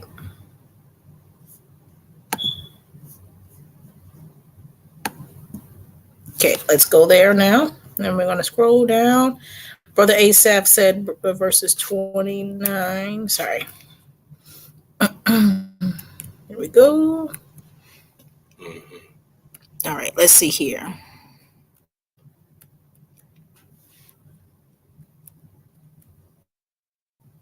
Okay, so this is meaty. So I want to start up a little bit because it's meaty. But so we're at Ezekiel 39. We'll start at 25. Therefore, thus saith Yahuwah, now will I bring again the captivity of Jacob and have mercy upon the whole house of Yasharal, and will be jealous for my holy name. After that they have borne their shame and all their trespasses whereby they have trespassed against me, when they dwelt safely in their land, and none made them afraid. When I have brought them again from the people and gathered them out of their enemies' lands, and am sanctified in them in the sight of many nations. Okay, he's going to do this in front of them, right? Then shall they know that I am Yahuwah, their Elohim, which caused them to be led into captivity among the heathen, but I have gathered them unto their own land and have left none of them anymore. Thank you, Brother Asaph, for that. Neither will I hide my face anymore from them, for I have poured out my spirit upon the house of Yasharal, saith Yahuwah. That's a perfect scripture. So thank you. Thank you, Brother Asaph, for that. So left none of them there. And so that's the point. This is, and this is the point. This is what we talk about, tying back into what we were talking about earlier, right? Yeah. That there is a physical gathering before Yahushua comes. There is a work that the Most High is going to do in us and in the sight of those nations, right? Before he gathers us. And I always say, I am no teacher. I wasn't called to teach, but I believe that the Most High has given me wisdom and other gifts of the Spirit, but in the ability to break things down and share. You know what I mean? But I'm not a teacher, so that's what the scriptures. That's what the scriptures say. You know what I mean? So we can read it. We don't have to. It's not much teaching that has to go into it. Sometimes, especially now that we know who we are, now we can just read it. Read the word, and it just says what it says. We've been victimized too many times by people trying to teach us, the scriptures. And then now you have some of us who are absolutely astounding, great teachers within our community, and not to say that, we can all read the scriptures. Some people were absolutely called to teach, we just want to, discuss these things, for the most part. Absolutely. So yes, that was a great. If I could just apologize for putting the wrong, I misread it. No, you're okay. Listen, look, it's no. I knew Brother Asaph was bringing the heat. I just misread. I just misread what he put down. So if I hope I didn't offend him on that, because I know. No. Look, this is like he was saying. This is a no pressure situation. So we're just coming together as family to talk things out, and we're people. We make mistakes. It's all good. It's all good. Any scripture's good scripture. Yes, there you go. There you go. Back and read it in context to get something. But that's pretty much what was on my mind. Is there anything that anybody would like to discuss before we? I got something for you. Yes. What kind of how can I say it? What kind of things that we could do over in Africa to make money? That's the one thing I think we all should be talking about is, when we get over there, what opportunities do we think that we could make that we could make money at and hire people and add to the collective? Well, that's really what we've been. I have something, but I'm trying to keep it close to the vest. Well, yeah. Okay. Well, I was going to say that I don't know if we're going to necessarily need to make money for survival. You know what I mean? Because if we're coming out with great substance with our gold and our silver, I believe that we're going to be provided for in a sense. And so that, we can have, like the Most High is going to set us up. But I do think that we need to be thinking about what we are going to contribute to the nation as far as, skills and building our nation and so on and so forth.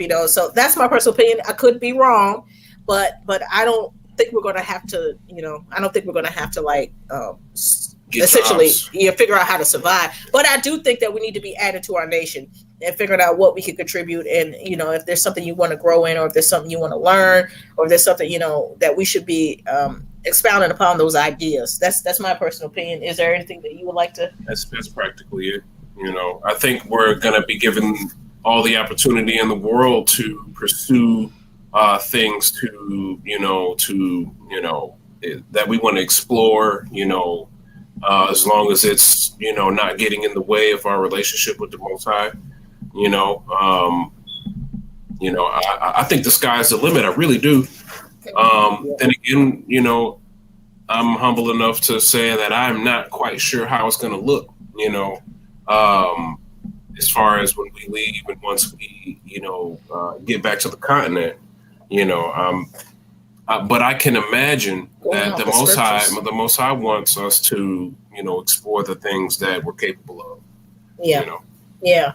Well, for me, if I may, for me, I think one of the things I've been thinking about the last couple of days is looking into clean energy. That's Africa. You get a lot of sun there. So whether it be solar energy or wind, those are things that could be developed there because it's not a lot of that in Africa. So I was thinking personally for myself is to look into solar, whether it be wind or just solar panel, because I kind of do a little bit of it here now, and that's what I was looking into, getting into that. Yeah, I kind of dabbled into that myself too. Okay, right on. Right on. Brother Jaden, Brother William.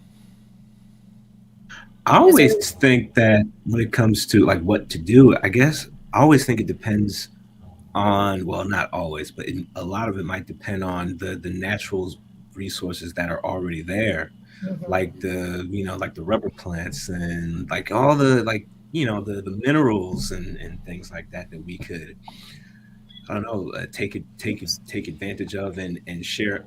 I guess I don't know if sharing amongst each other would be the way to go, but utilizing those in a way that could grow our community, grow the economy that we create within our community. It's one way or another. It's going to be something like the Most High gives us that's already there in the land to work with. That we won't have to come up with something completely from scratch. It'll be intuitive. It'll feel natural, and it'll just make sense. Yeah, I imagine, absolutely. I imagine what if, and this is just an idea because, I'm aware that before our current energy grid, there was a different kind of energy grid, kind of like the free energy thing. I don't know if you've really, if anybody's really heard about it, but I know I've heard about it. I've been I'm going to start looking into it myself. Yeah, and I don't know if that's gonna work, but I know that the electrical lines were that when they were built, they were primitive, to the technology that was currently being used, to my understanding. And it was basically, there was a different kind of technology, and I know. I'm pretty sure Jacoba, maybe Big Red, or even Thoughts Camera Action has covered some, some old world stuff. And as far as, how people, 200 to 300 years ago had technology, I don't know if that's something that, I don't know, we might be able to possibly return to some sort of free energy, or not. What I'm saying is I saw something and I'm going to look into it now here, where it's literally, they show you how to generate free energy. And so that's why I said I was going to actually purchase this thing and see if it works, because that's something I definitely want to check out. Yeah. Well, shalom, Brother Karis. How you doing? Uh-oh. I don't know if Karis is there. You there, Brother Karis? Yeah, shalom, everyone. Can you all hear me? Yeah. We can hear you. All we can. Okay. All right. Yeah, I'm trying to put the kiddos to bed, and I'm listening in on a lot of the stuff. Look, I don't know the mechanisms of how this Exodus is going to go down, and everybody wants to know. It's like this. Let me just tell you this. Do you not think that our enemies want to know the mechanisms also? I mean, think of, you know what I'm saying? Can you tell me how it's going to go? Why? So our enemies can know? That's what Right. the most high. Right. And I had this conversation with one of our brothers, Brother Christian. He does a lot of stuff with Black history in the Bible, with with Brother Dante as a curator, you know. And so we had this conversation earlier, and he said, well, you know, Brother Karras, you know, I'm led to help, you know, the Gentiles. And I said, you know, I had to explain to him. I said, listen, I help the Gentiles too. I explained to them what's going on. But I'm not going to be obligated to try to get me a school bus, right, or a convoy and roll up in some Gentile neighborhoods talking about we need to get rolling. No, that's not going to happen. You know, you're not going to do that. You're not going to have the bus that says, come on, everybody, come on. We have room, come on. Rolling up there looking like Uncle Ruckus. Come on, you white Jesus ain't said. You need to get on this bus. We've been lied to. We've all been lied to. Right. Gonna save y'all. Right. There you go. Because we love y'all so much. Yeah, Brother Oral, listen. Make sure when you have that stop, roll up in the window mirror and make sure you get as many of them Gentiles as you can. But you have to pay a premium. Okay, I'm going in the Lake Buena Vista. All right, you want to come up here and you know, the Jack Palmer Golf Course? All right, I know y'all got some stats. Hey, you know hey, I thought you were gonna be the driver. I thought you was gonna be the bus driver. Right. No, I gotta frisk and take the money. You know what I'm saying? I gotta make sure that I'm not packing nothing. You know what I'm saying? I gotta run security on that stuff. You know, the good pat downs. You know, take your seat. Actually, since I have experience doing that, the whole pat down and the security thing, you definitely be the better bus driver, and I'll be the better security guy. You know, because that's in my lane right now. So. All right, well, I won't be driving that bus like GTA. Oh, no. We're gonna drive to the airport, hit 417 and just cruise. Look, nothing but 120. Oh, 120. Yeah. We'll make it too. Oh, snap. Y'all put Betty Dent on there for security. She'll handle everybody coming that front door. Oh yeah. Sister Betty, like, are you down with your Hoosha? You ain't down with your Hoosha. Get on this boat. Right. Yeah. She has those kids trained. Yeah, you know what I'm saying? How awesome is that growing up and you're growing up in the truth? Yeah. Them kids are lucky. Y'all ever see that? Y'all ever see when Betty came on and she brought the kids on? She said, "Hold on." She said, "Come on here, kids." And she had them. Y'all never seen it? Oh man, yeah, I saw it. It was adorable. What she do? She had them kids come on and she start like, she was telling them like, who the Most High or who you know, and they're like the Most High or they going on and on. Like they knew the rundown. Betty said, I teach these babies everything. They know. I don't care if they go to their parents. She said even the white kids, they go to their parents. They know who Yahushua is. They know this is a baby going in, man. That's what's up. That's what's up. That's the way to do it. That is the way to do it. That's, you know what, props to her to her boldness, and all praises to the Most High for giving her that boldness to be like, I don't care I'm telling the truth and I'm gonna teach them the truth. Sister Betty don't play. Yeah. So that's awesome. But Karras, when you was talking about rolling up with that bus and telling them to get in, all I could think of, like, I had like a visual image of like grabbing Gentiles and throwing them in the bus. You know what I mean? I don't know why, like that was the image in my head. I don't know. They're gonna want to go. They're gonna have to want to go. Right? They're gonna have to want to go. They welcome. You know, they're not. I mean, I advised them not to stay, but you know, they don't want to come. Right. You know. We ain't gonna bend over backwards to no, and this on board. It's about we got to make sure we get on board. Our people get on board. Yeah, absolutely, and look. I tell you, I'm at a point, and I seriously mean this. Like when we get on Fridays, I don't know if we're going to be getting on the next Friday. You know what I mean? Because stuff is happening so fast, and it's not little things; it's major things. So I don't know if we get off tonight. Something could happen. Which would prevent us to get on. Which honestly, I don't wish any harm to anyone, but I'm ready for this to kick off. You know what I mean? So we can be. I'm just ready. You know what I mean? Spend time looking at the news, and I don't mean the mainstream news, but the news that we get, from looking at different platforms or whatever the case, and like, okay, things are happening, but I'm ready for that final blow, that the one from Nutty Professor from Dave Chappelle, when he's like, I'm ready for the final. I'm ready for the final. Optimus Prime. It's time to roll out. Right. We're at the point now where we have gone from like I said, them trying to get you to compromise yourselves as far as offering you something that could harm you, to now they're like, it's popping on a new level of where your environment is being poisoned, and there is nothing, you can't run from it, essentially. You know what I mean? And so we won't, this place, this place, I don't see how this place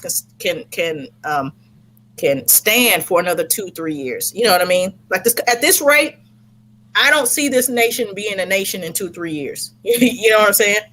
And that's just me personally. It just seems impossible at the rate of.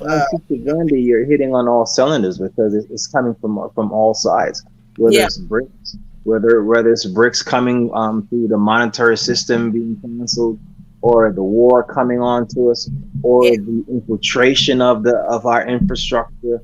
I mean, it's just coming from so many angles. And then Saudi Arabia is not being buddy pals with the U.S. anymore. So there's so much going on. So I mean, it's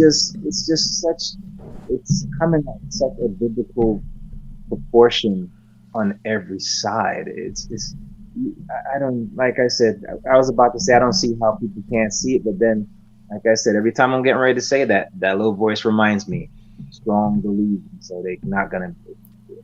Yeah, absolutely. And hey, look, y'all may think of me as strange when I say this, but the connections that we've made, through these channels and stuff, like I really hope, to the Most High, that we'll be able to meet each other in person, because these connections, they're special. It's like the start of, essentially, it's a start of connecting as a nation, and it's just so beautiful. And I just, I hope that we can, all come together, face to face. What we're going to do is we're going to make a big poster board, and I advise everybody to do the same thing.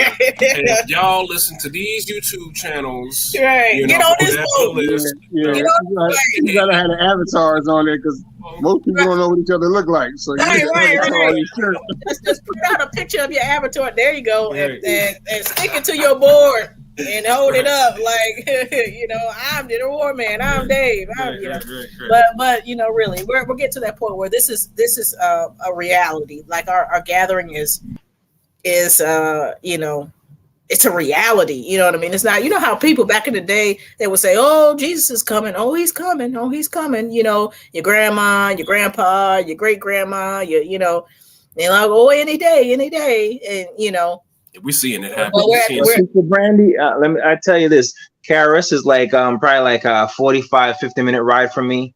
And if we survive the next couple of weeks or a month or so, I'm just gonna drive down there and, hey brother, I'm coming over. Right. Like, okay, look, we're gonna have to. All right, everybody docking in in Florida. All right, bet. Okay. Don't forget Betty. She's on the way too. Oh, that's right. Who is now? Betty. Right. All right, it's a done deal. We all crashing at Karis's place. We're gonna be outside. We're gonna be outside in the yard. We all sleeping there. Y'all ain't gonna catch Karis. Karis, you ain't gonna find him. You ain't gonna have much. There's not gonna be much to be at, because I'm in an apartment. No, that's okay. We gonna be on the lawn. We're gonna be on the lawn, brother Karis. Let me tell you something, brother Karis. I'm from Jamaica. I know how to make do with tiny spaces, brother. Yeah, don't act like you don't know about 4 in the bed now. Come on. Exactly. Like I said, I'm from Jamaica, so I know all about 4 or 6 in the bed. Yes, I do. Hey, look. No, I sleep in the closet standing up. I grew up in the suburbs. I'm sorry. Right. All right, bet. Look, I'm a suburbanite. I'm sorry. Babylon, they got me bougie. Right. Like we got you in pursuit. We got you. Oh, you don't eat patty. You eat pate, huh? Look, we gotta get a transit anyway. We need a bus. We said if we have any more children, we're getting a transit or something. We're getting something with some room. Like them big Amazon trucks. Yeah, it's gonna be that's the McAfee's coming down the road because we're at the point right now where we're at full capacity in our van. It's you know what I mean. One more. How many do you guys have? Remind me. We have 5. Oh, okay. That's not. I remember back in the day. I'm sorry, what you say, General Woman? Oh, I said back in the day we used to have a station wagon fit like 13 in there. Oh, snap. Look. Listen, here in Tampa, I just saw somebody yesterday. I was in the drive-thru. They got the baby up in the dashboard. Oh no. You had to call Child Protective Services. Look, that baby was that in Florida. We don't do that in Florida. Call Child Protective. That's up north. Kids be riding outside of like the windows, the doors. Some of them be riding on the back of the cars. I've seen that before here. Like Florida doesn't play. My man says he's bringing his tent. Who was that? I didn't catch his name. He says he's bringing his tent. Yeah. Oh, that's Prophet of Yah. Yep. Yeah. And Israelite wife Desiree said she'll get a 6-person tent. If she got we're gonna make this happen. But it brings joy to my heart to even to joke around and to talk about this and Shabbat Shalom, Sister Shonda. Hey, Shonda, hey. About this. Shalom, Shonda, what's up? Okay, eat pate. All right, right on. What'd you say, Brother Karis? Yeah, sorry to interrupt, but think about this. You had the one brother Betzall, that was talking about the construction that's going on. You sound muffled, brother.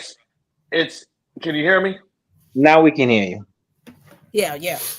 I got my old stuff. I'm just chilling in the bed. I'm sorry. If I pass on out and snore, it is what it is. Sorry.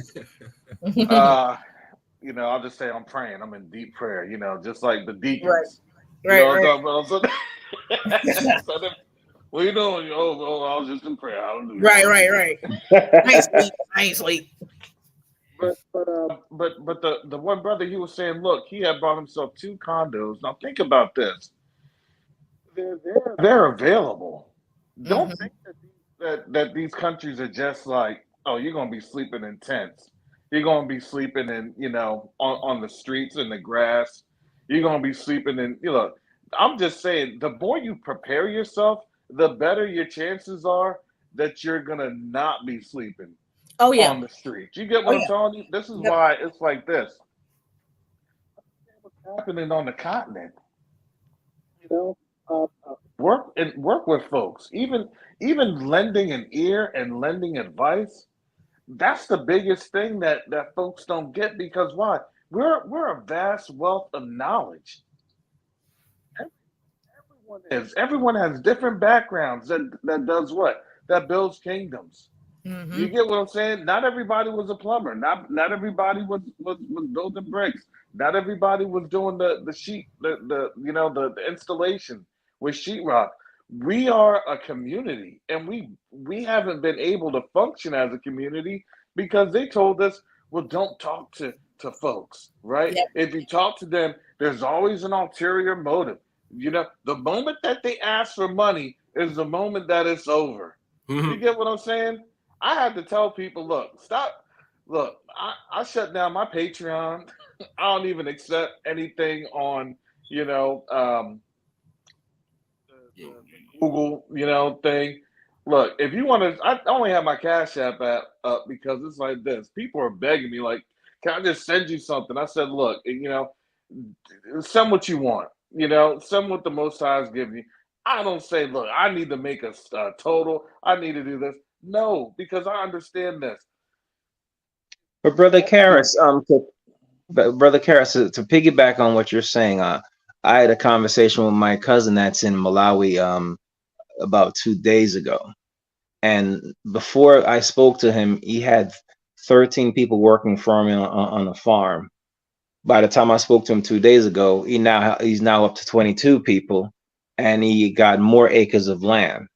And when I spoke to him, he said, "Cousin, let me tell you something, man. Don't believe what these people are telling you about. There's no roads here in Africa." He said, "Man, you can go up to 100+ miles an hour. Okay, there are paved roads here." He said, "Don't get me wrong. There are some roads that are not paved, but they are paved roads here. So don't believe what they're telling you." He said, "You could definitely make moves there." Because 4 years ago, he went there, was going to stay there for 3 weeks. And he's been there for 4 years now. And it's so crazy how I found out I had a cousin in Africa by going to Germany to find out that I have a cousin in Africa. So if you start making your strategic alliances soon, by the time you're ready to go, you'll have a lay of the land. So you're absolutely right, Brother Karras. You know, essentially the whole plan was to keep us away from the continent, you know, as a whole. And so they've worked very hard to indoctrinate us with these beliefs that, you know, there's nothing there and that they don't want you to come and so on and so forth. And, you know, essentially because of prophetically speaking, the fact that we were in captivity and under judgment, the Most High kept us away from the continent anyway. Mm-hmm. As a whole, but now we're getting to the point where you know, the Most High has awakened us, and He's going to gather us, and so now that desire to go back, it's a yearning on my end and on DJ's end. It's a deep yearning to get over there. You know what I mean? And for a lot of us, and it's because the Most High is calling us back at this time. But they're not going to be able to hold us off any longer. They're not going to be able to keep us back from you know, coming back over there any longer. It's over. You know what I mean? It's over. So all praise to the Most High for that. Yes, indeed. But Shabbat Shalom. Yaya forever. How you doing? What's going on, family? Y'all good? Yeah. How you doing, my brother? Shalom, Yaya. What's up? I just wanted to piggyback real quick on what Brother Karras was saying. I was looking at Genesis 15 the other day, and the word that it uses for great substance, right? Mm-hmm. It's not the typical word that's used for money. So I think we're going to be leaving out here with gold, silver, money, whatever. Probably not Federal Reserve notes because they're killing that. Mm-hmm. But the logistical strategy that somebody's going to have to put together to move millions of us from here to there, who's to say they're not also going to drop big, heavy equipment with us? Literally the seeds to replant a nation, you know, bulldozers, or, you know, and you think about, like, in this country, how the billionaires were made. It was on the backs of these horrific, you know, the stock market crash in 1929 is when, you know, the Carnegies and the Rockefellers and all these people, they swallowed up all of these resources, and they owned the phone lines, and they owned the entire infrastructure of America was purchased up in these, like, really horrific times. We're about to get put into our land in the midst of a global economic upheaval. And we're about to have the opportunity for each of us to be owners of the infrastructure, owners of, you know, the garbage company, owners of the plumbing systems, owners of the telephone, you know, whatever it is. And that in and of itself it creates, I don't know, it gets me excited, because it's like, for the first time in our history, so that we can remember, since, you know, there's 400 years of captivity, we get to actually participate equitably in the in owning the infrastructure. So I'm excited about that, and I don't know how it's all going to go down, but I wouldn't be surprised if whoever's bringing the ships is also dropping off some kind of heavy equipment with us. Right. And that's a good point. And that's a good point, and that's why I love these discussions, because it just bring out, we throw out ideas. That's the whole format of freestyling. You just throw out ideas. I think that's a good point. I know that we're not going to be dropped off somewhere with nothing. And as far as no plan, no setup. We're just out there. The Most High is strategically orchestrating this, right? And we're going to be everything that we put our hands to. Like you said, it's exciting to be able to think about all the things that we could finally, delve into, and how we can be the owners of this and that. And that's exactly what the Most High is going to make us, right? Everything that we put our hands to will flourish. That's the flipping of the curses. And so I'm excited too. I'm looking forward to that too. Sister Brandy, they're not just gonna drop us off with a bus cart. No, right. I'll be all like, get out. All right. Good luck. Right. No. We're going to, the Most High is going to orchestrate. He's going to make us that head again. You know what I mean? And so that's what Brother Yaya was touching on. Is essentially us getting the opportunity, the ability through the Most High to be that head again. And so I'm really excited. I'm really excited because we have lived a life of survival for the most part as a people. It's been about surviving, right? And so we're going to go from just surviving to the Most High dwelling in the midst of us and us thriving, right? And us growing. And we're inventive people. We're creative people. Particularly the Most High has equipped us with everything. The missing ingredient is Him dwelling in the midst of us and us being that righteous nation. You know what I mean? And so once the Most High causes us to pass on that rod and we're that righteous nation, I mean, literally, when they said the sky is the limit, the sky is going to be the limit for our people. And I truly look forward to that because, could anyone imagine, us, getting to that height, I said before before the Most High woke us up, no, but it has become a reality, and over time it has taken some time to get accustomed to that truth that we are going to be, flourishing, and we are going to be a nation, and not just a nation that's surviving, but a nation that is on top. And so I think the Most High that I have been able to now accept that, this is what's going to be the outcome for our people. You know what I mean? That's the end result. So is there anything else that anyone would like to add to that? Can you imagine opening up a credit union over there and all the people here from the States, come to that credit union? Right. It's going to be amazing. Yeah. Yes. We're going to lend, right? Huh? We're going to lend and they're going to have to borrow. This is the flipping of the curses, right? Deuteronomy 30, all these curses I'm going to put on your enemies, right? And so, they're going to have to borrow, and so, and it's no disrespect or no, it's just, like I always say, it is what it is. That's the scriptures. And there's nothing to argue about or anything to be in your feelings over. You're in our land. So essentially you have to essentially come through us if you want loans, if you want jobs, if you want, that's the we got the spiritual side is what the Most High is doing to bring us to be the head, and then we got the physical manifestation of that, which is us literally being the employers and literally being that head. And so I'm excited about that because Sister Brandy, honestly, that's one of the parts that I'm actually most excited for, because I just never liked it. Even before I was awoken, I just never liked the fact that we own nothing. Yeah. And it's like we have to borrow everything. So that's one part I'm actually really, really looking forward to. Yeah. You look in our neighborhoods today, and I mean, you see who, you see the stranger among us, rising and,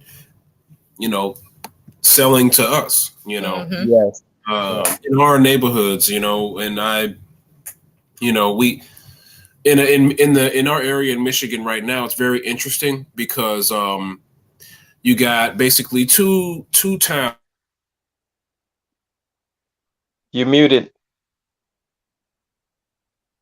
Okay. Oh, sorry about that. But I was saying the dynamic of where we are in Michigan right now. There's there's, you know, 2 towns that surround this town that is like predominantly Hebrews. And, you know, you can just, you know, the amount of businesses that I say are owned by Hebrews, I'll say less than 5%. You know. Say that again, Karis. Southfield area. It's in. I'm referring to Benton Harbor. The mic is really beat up, brother. Okay. I'm about to jump off of this. No, we can hear you now. Okay. Oh, you're talking about Benton Harbor. Okay, so you're like that's a little bit more east. Yes. Yeah. Mm-hmm. Yep.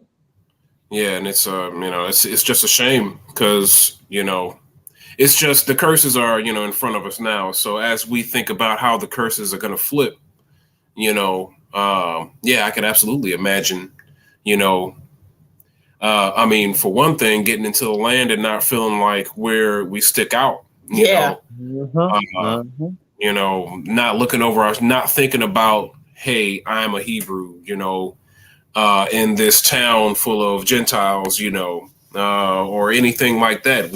Everyone, you know, will, for the most part, look like us. Yeah. You know, I can't wait till I feel that feeling of belonging, you know. Right. Because I've been feeling like, you know, ever since I, you know, even when I didn't have a clue, I really felt like I did not belong here, you know, and not had no real reason, you know, or had no knowledge of why. You know. Yeah. Just can't wait to get over there. You know, you go to Europe, you'll feel it 10 times worse, man. Because when I was in Germany 2 weeks ago, man, it's like I could count the black people I saw until I got to Amsterdam. Right. Yeah, it's time for us to, you know, feel like we're at home finally, you know. Mm-hmm. Right.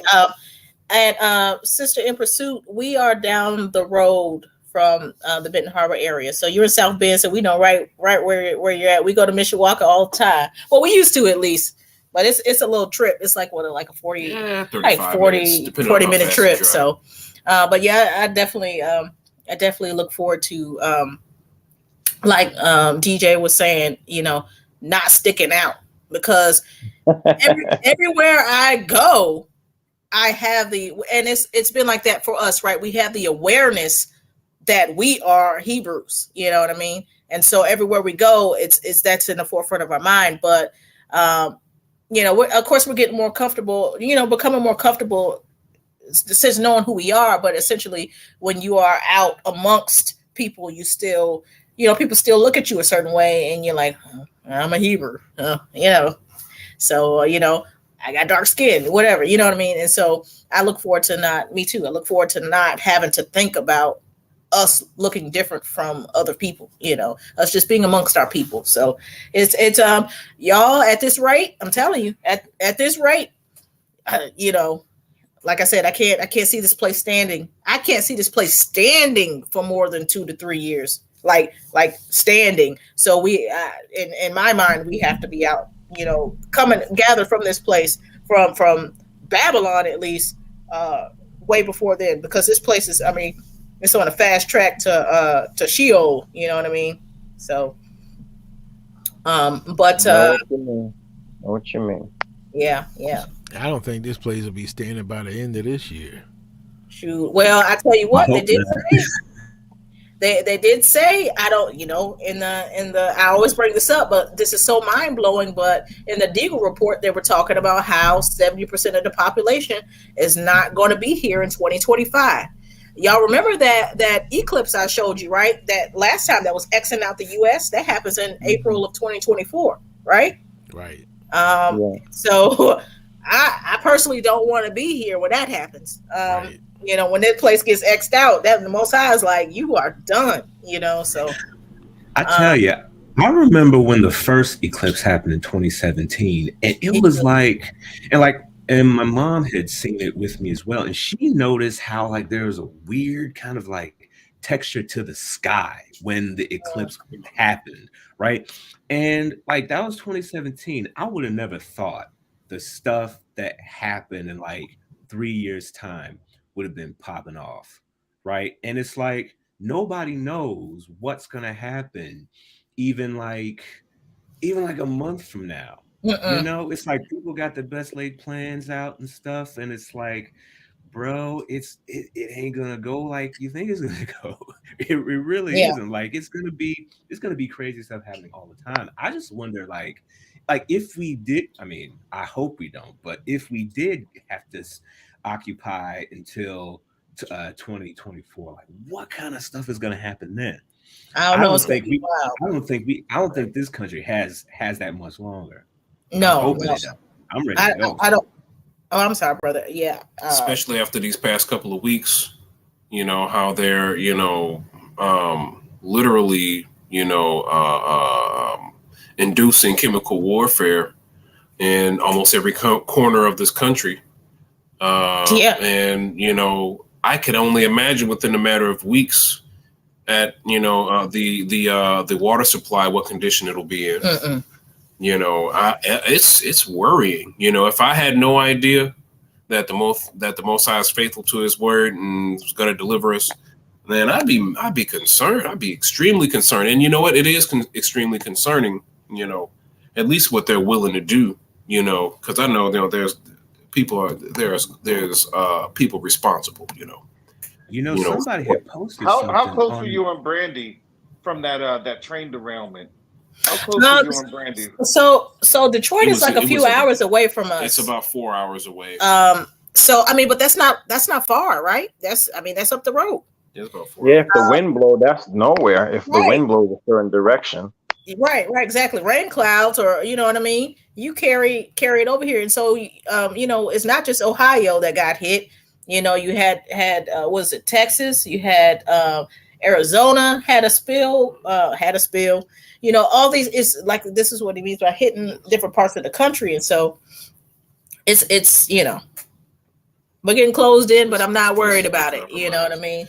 I'm actually, it's a good thing, because then that means our deliverance is near. So yeah, just keep we just stay prayed up and you know, kind of just sit and wait for the Most High. But Brother Jaden, I do remember when that eclipse happened. DJ and I and our 10-year-old, oh no, she's almost, Liv is almost 12. Good gracious. She was, how was she? She was like 7. Let me tell you something. It was the scariest thing. It's one of the scariest things I witnessed with my own 2 eyes. Yeah, it was scary. When I saw it, it moved across the sky so fast. It puzzled me, because I mean, I mean, I'm not exactly that proficient on how, you know, the sun is supposed to move, but I don't think it should be moving across, you know, the sky like that. And it was supernatural. It was the craziest thing I've ever seen. I thought I was tripping. I mean, and the funny thing is that people will gawk in awe at their judgment. Like, this is a sign of judgment. This is, you know, you don't go and get glasses to go look at it.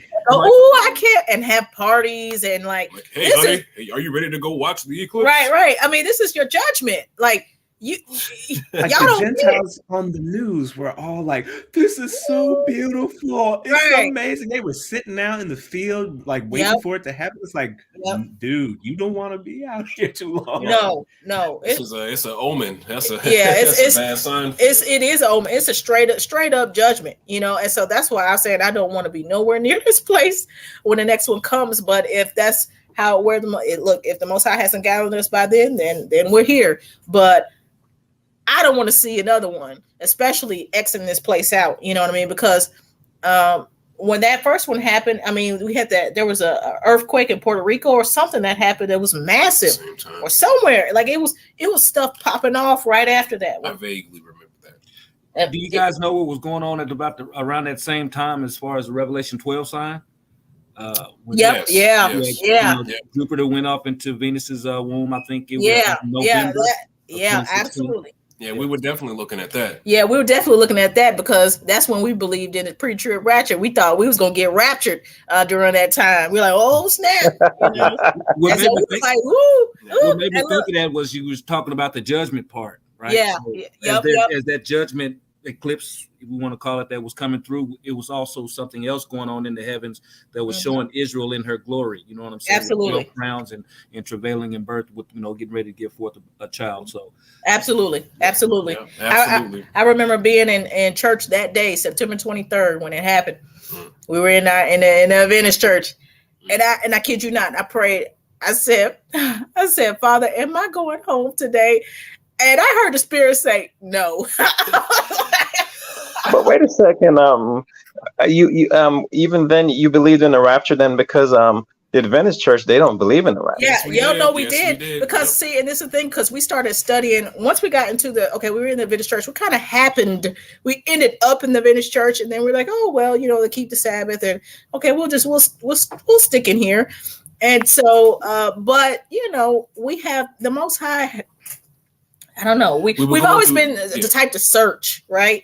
And so we went through a phase where we happened upon the pre-trib rapture doctrine, and then we were thinking that, oh, okay, they're like, this sounds like this might be something legit. And so we were secretly around that time we were, finding out about, Ellen White and, But that's what I'm saying. They don't believe. The Ellen White don't believe in the rapture. Right. Well, we never listened. We didn't have nothing to do with Ellen White. Once I see. Popped up, because once we initially joined the Adventist church, there was a pastor there who you couldn't tell was an Adventist pastor. Because he didn't really talk about her. He didn't talk about Ellen White. Really? That would have been the first time, because it seems like every time they get up on it, they got to quote some kind of LNG scripture or something. He was a different breed. He was a different breed of pastor. And they ran him out. And they ran him out. Of course they did, because it's almost like a prerequisite. You have to preach and mention Ellen G. White for some odd reason. Yes. Yep. And once we I got whiff of it, of Ellen White, and I seen some of there were we were actually on an Adventist campus at that time too. Because I was pursuing a degree in theology until I realized that I wasn't an Adventist. I looked at some of the symbols of the college, and I'm aware of a lot of symbols. Because of a unnamed fraternity I was part of. I had to study symbols. Had to. I was like, wait a minute, this is this.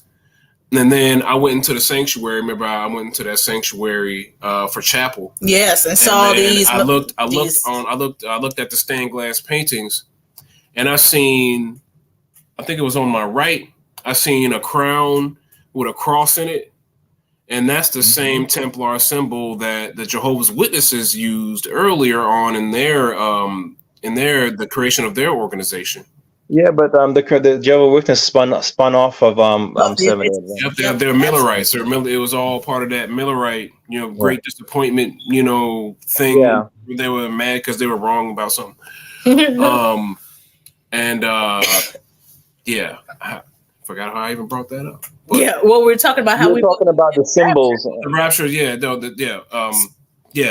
the symbols too. Once I seen that symbol, that crown and the cross, I was like, I know for certain that that's a Freemasonic symbol. I know for certain. I know it. Because I know. I was in it. So I was like, okay, this ain't it neither. Right. We done tried this church. Yep, it ain't it. They got roots in Freemasonry. Right. We got to get off. We had to get off the campus. We gotta go. John White is taking pictures with the hidden hand. Oh no! Wow. We got again by Millerites. Right. The Millerites then got us again. So wait a second, brother. So you're saying that he has pictures with the hidden hand? Yes, he does. Absolutely. Wow. John White. Yep. Yep. And I was sensitive to that. I'm like, because I was breaking away from the Freemasonic Lodge, So a lot of the stuff that I studied, I still, had in my mind, I could recognize, and, I seen that. I'm like, man, we can't go nowhere. Right. But right. So we started. I'm sorry. Go ahead. Oh, very quickly. I used to pride myself on saying, well, before I was awakened, I was Baptist. I wasn't like the Catholics where they, deal with Mary or worship Mary. We worship Christ, and we're Baptists. But then I realized, in the more I learned, it's like they all Masons. The Baptists, right, Sister Shonda. Ain't none of them no good. Yep. And I was like, man, I'm no better than nobody else. I got to get out of this denomination. Right. And that's the thing. Before the Most High, when you're not awakened, right, you're just looking for somewhere to go. You're looking for somebody to have the answer, right? And so essentially that's what was happening with us. We're like, why can't we find a church? We tried the Adventists, we tried the Baptists, we tried the non-denomination, I'm like, why does no place feel like we should be there? And then the Most High woke us up, right? And they were like, and woke you up to the fact that Christianity, it's all pagan. Absolutely. Yep. It's all the same. And so getting back to the whole rapture thing. So we were just, of course, we weren't awakened yet. So we were sitting in an Adventist church. We had been studying about the rapture. So we're thinking, the Adventists don't know about the rapture, blah, blah. And we were thinking that, essentially September 23rd, that was going to be the day. But the Holy Spirit told me no. He said no. And that's how I love the Most High. I love how he talks to me because he's straight up. You know what I mean? He doesn't. And I was talking to a sister about this. Like, how some people be like, oh, the Most High gave me a 3-page letter, and the Most High, he's always like to the point with me. He'll tell me no. He'll give me a few words. He'll tell me. He gives me. I love how to the point he is with me. You know what I mean? And I love the fact that he didn't let me wonder. He told me straight up, no. It's funny you mentioned that, Sister Brandy, because the times that I've heard his voice, it was very to the point. It was a few words and it was very direct. Yep. That's how the Most High. That's how he is. I remember. I remember one time I was watching, and this was before I was awakened, y'all. But I'm sitting on Venice campus watching Sid is Supernatural. I don't know if you ever heard of that show. Of course. I mean, if you're at Venice, you got to know that. Oh, it's so horrible. But I remember I turned it on, right? And I'm watching it and I'm going episode for episode. And I kid you not, I heard the Most High say, stop watching this. And so I turned it off. I was like, okay, Father. And, I knew better, but your ears get tickled and you're like, oh, and so he's straight up, he just told me, stop watching this. I said, okay. I'm sorry. I had a incident in 2020, June of 2020. I lost a job. I was just kind of waking up, so I was still a lot rebellious. Had a mouth on me. And I lost my job. I'd been working there for 10 years, and I was coaching my youngest daughter's, helping coach her basketball team. And we had a tournament the weekend. I got fired on a Thursday. And, trying to figure out how we're going to get to Kansas. I lost my job. And I just sat back in my chair and was thinking about it and meditating. He said, if you keep worrying, I'm going to give you something to worry about. Ooh. Wow. I kind of sat up in my chair. I was like, all right, Father, you got the wheel. And it's 2023, and I ain't missed a beat. Right. Wow. See, there you go. That's a blessing right there, man. He's a father. You know what I mean? He is he is a father. He'll tell you. And that's what I love about him. And Christianity, it's like a relationship with him is not attainable. You know what I mean? Like, it's very far off. Like, their relationship with him is he's over there somewhere, and you just kind of say some prayers because that's what you should do, but there's no real connection. You know what I mean? Just transactional. Yeah. Well, that's a great word. It's almost like works-based salvation, that they, so frown upon you know, but if you don't join this, you know, specific church, then you going, or if you don't, you know, do what they say do the way they say do it, I mean, then they, you know, say if you're not part of this church, then you're not saved. Right, you know, right.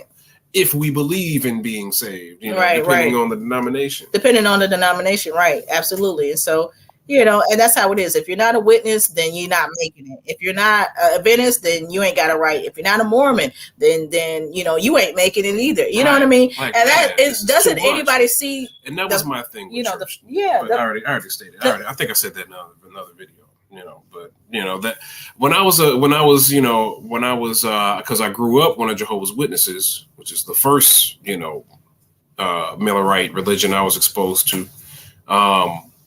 They would tell us that these people aren't going to make it in, like the people who were at church at the same time in a different building in a different denomination, who are praising and worshiping, you know, at the same time we were reading Watchtowers. They were saying that they ain't, even though if they love the Most High, they're not, just because they're not a witness, they're not making it, you know, to paradise. So, you know, some of their stuff is fuzzy to me now because it's been a long time since I knew any. I don't know how many times they may have switched up that guy. I heard they got a new Bible anyway. But I just could not believe that the Most High would destroy these people that love the Most High, you know, just because they weren't in the building that we were in. You know, it's crazy. It's twisted. It's twisted. But let me ask you this, brother, because somebody could say, well, you guys are pretty much more or less saying the same thing. How would you respond to that? Saying the same thing as far as Hebrew Israelite is saying that all these people, he's a loving God. He's not going to judge all these people.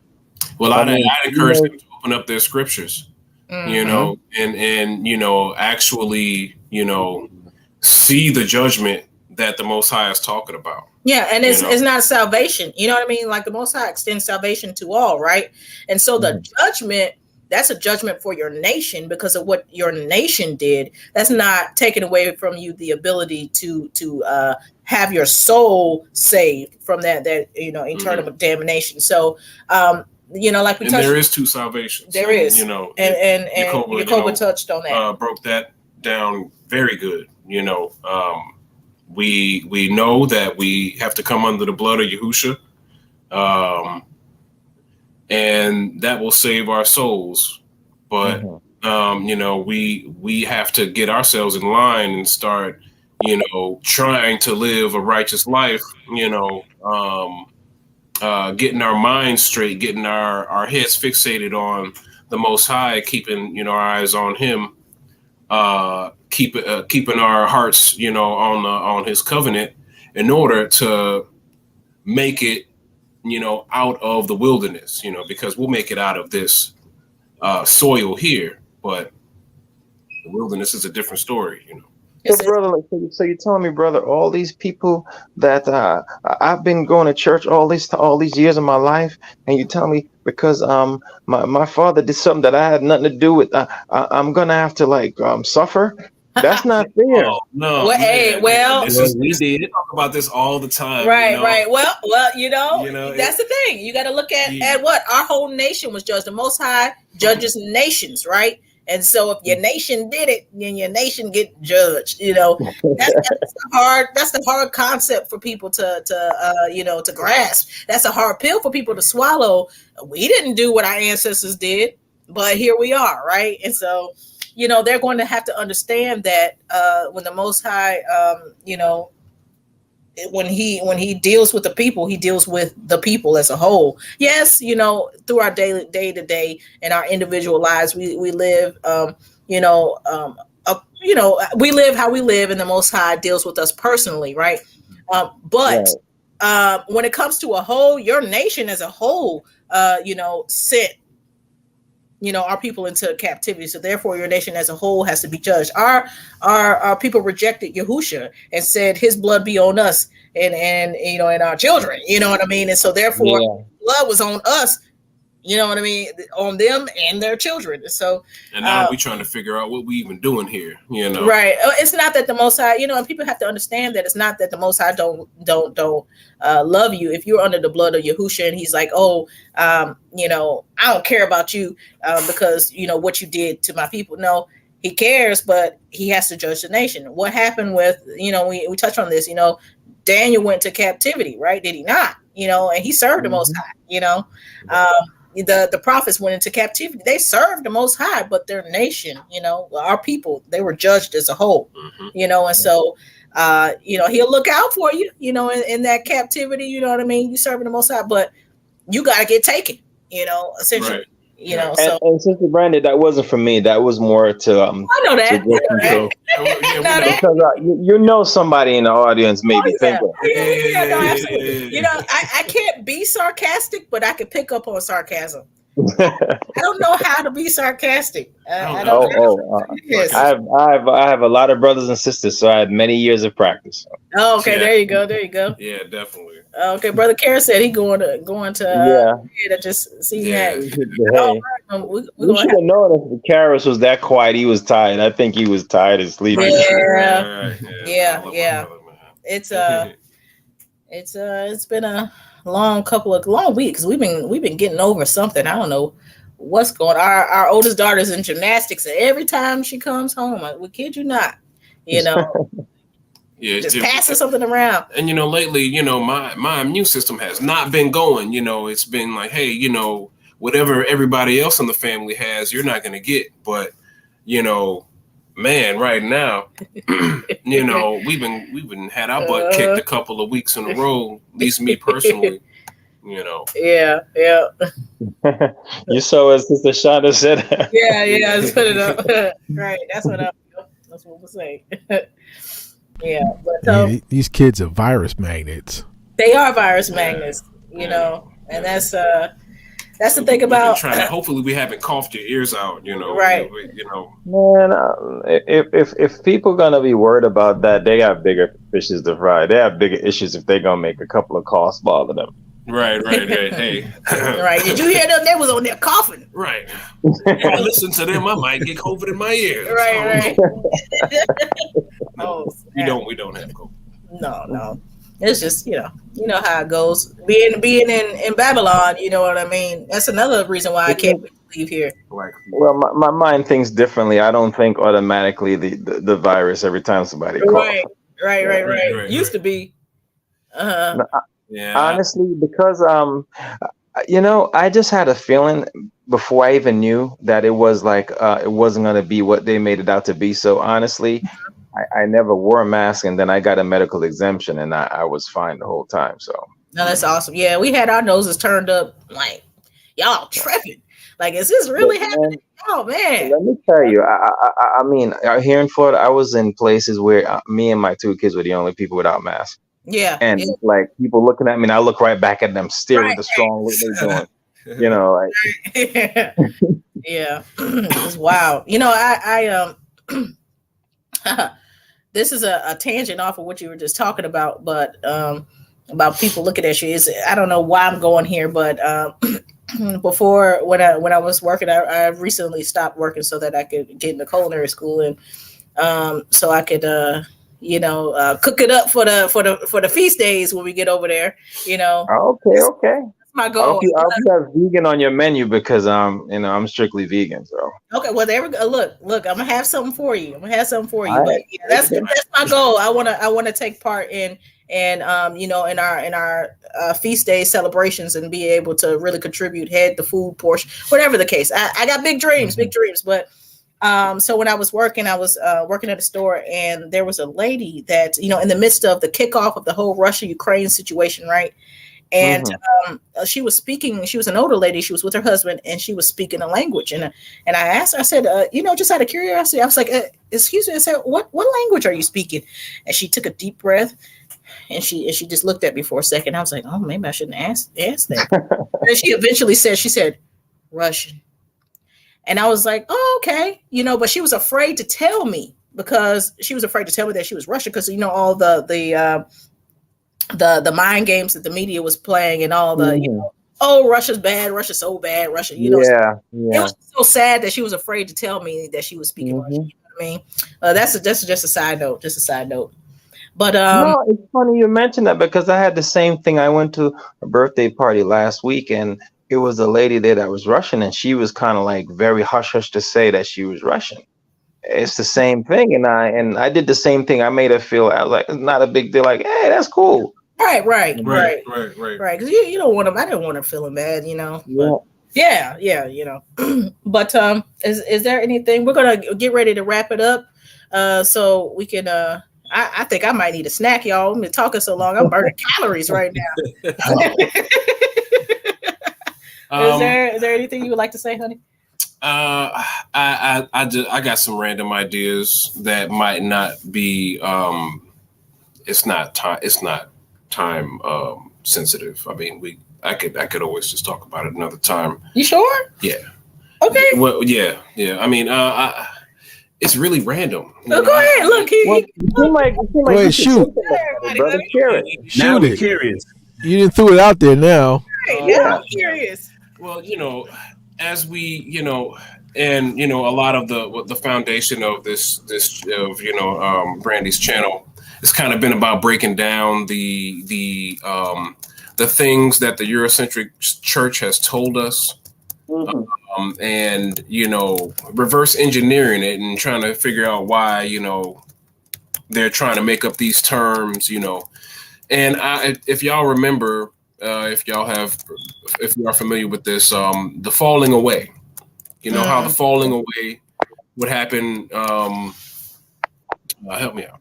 What did it say that the falling away first will come first, and then the man of sin, right? And then the and you know, I was just thinking, you know, that falling away, you know, sometimes I feel like that is Eurocentric Christianity in itself, because you know, as we look at its composition, it's nothing but the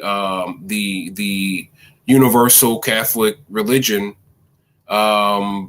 with a little syncretism and using some biblical characters and basically putting it in a pot and then, you know, giving it adding a little bit of spices here and there from other places, and but it's still the base ingredients is still Catholics. Right, and exactly, and they can't rid themselves of that because they use Mother Mary as, you know, Ishtar, Artemis, and what's the name? Isis, Semiramis, right? Yeah.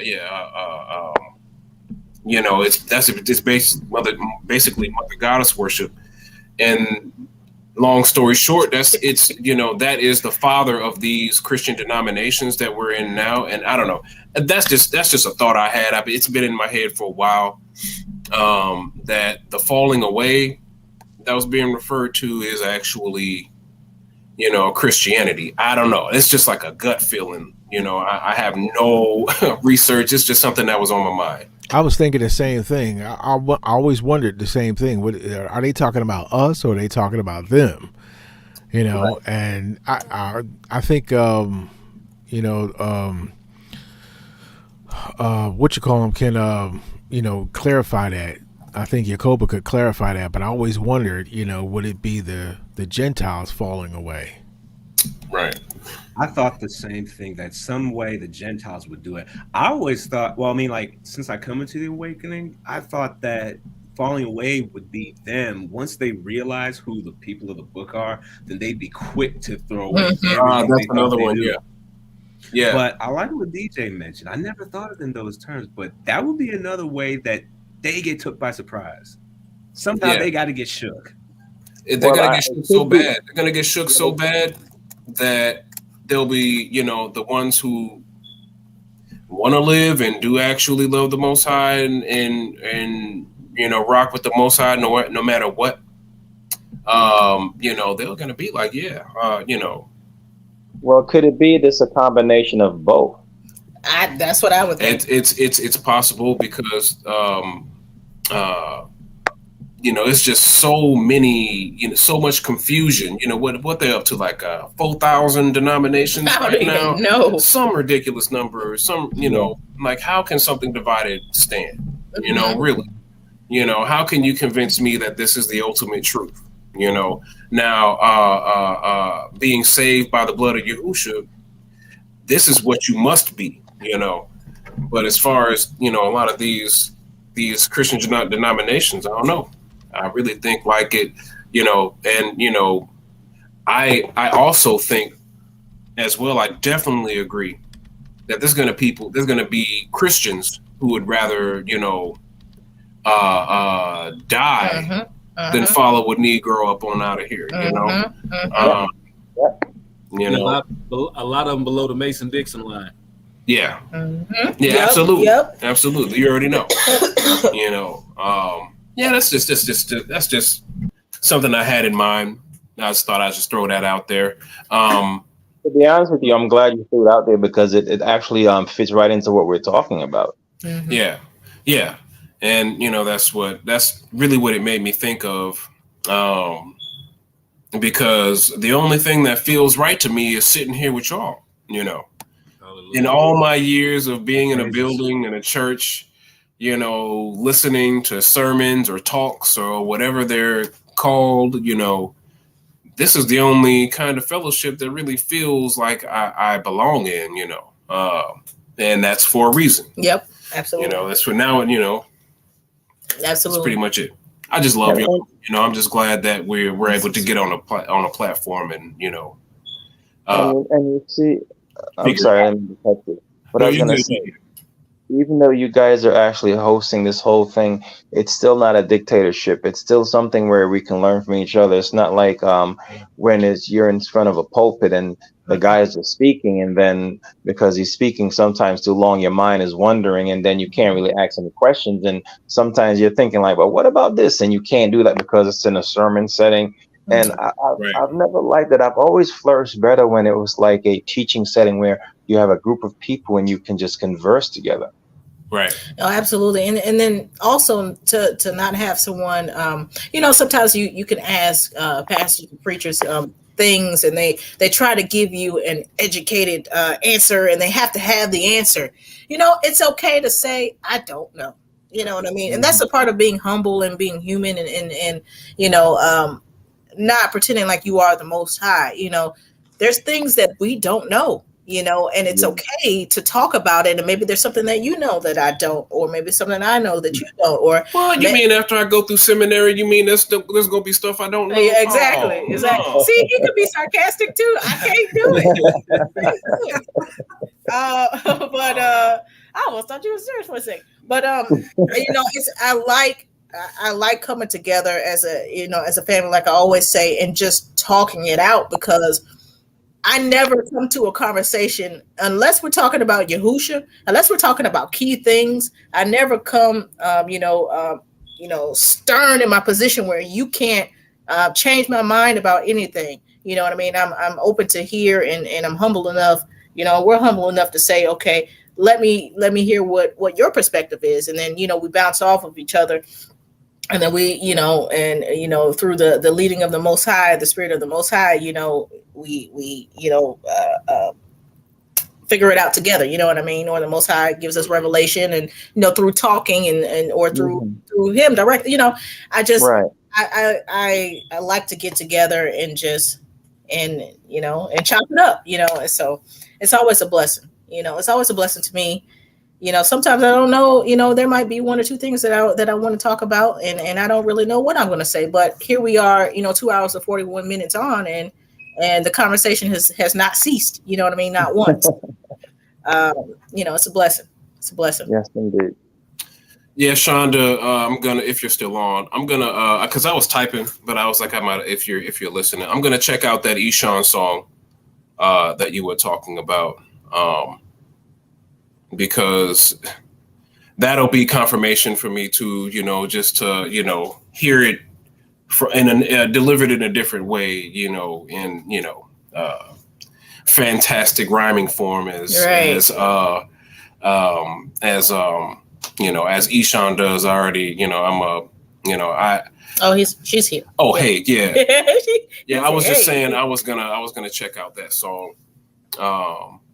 Because if you know, I'd like to, you know, see if he concurs, you know, as far as what that falling away. It just feels like it. Yeah. Is that off his Lost Sheep album that he just dropped? I'm not sure. I was gonna end up just searching it on YouTube, and figuring out that way. If you're a fan of Darack Abar, he's got he released I think his latest song was 90 seconds after they moved the death clock up to 90 seconds. He made a song out of that, and dude is raw. I like him a lot. I wonder. Yeah, I'm not sure if I've heard of him. Oh my, you missing out. Listen here. What's his name?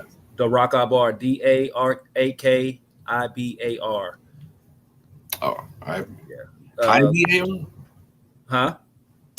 One more time. Oh, this was 2 albums before that, she said. Oh, okay. Let's see. Darakkibar.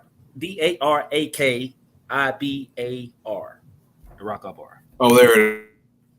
Yeah. Wanna Go Home is my anthem. All right. Oh, that brother. Yeah. No, I've heard him. I've seen him.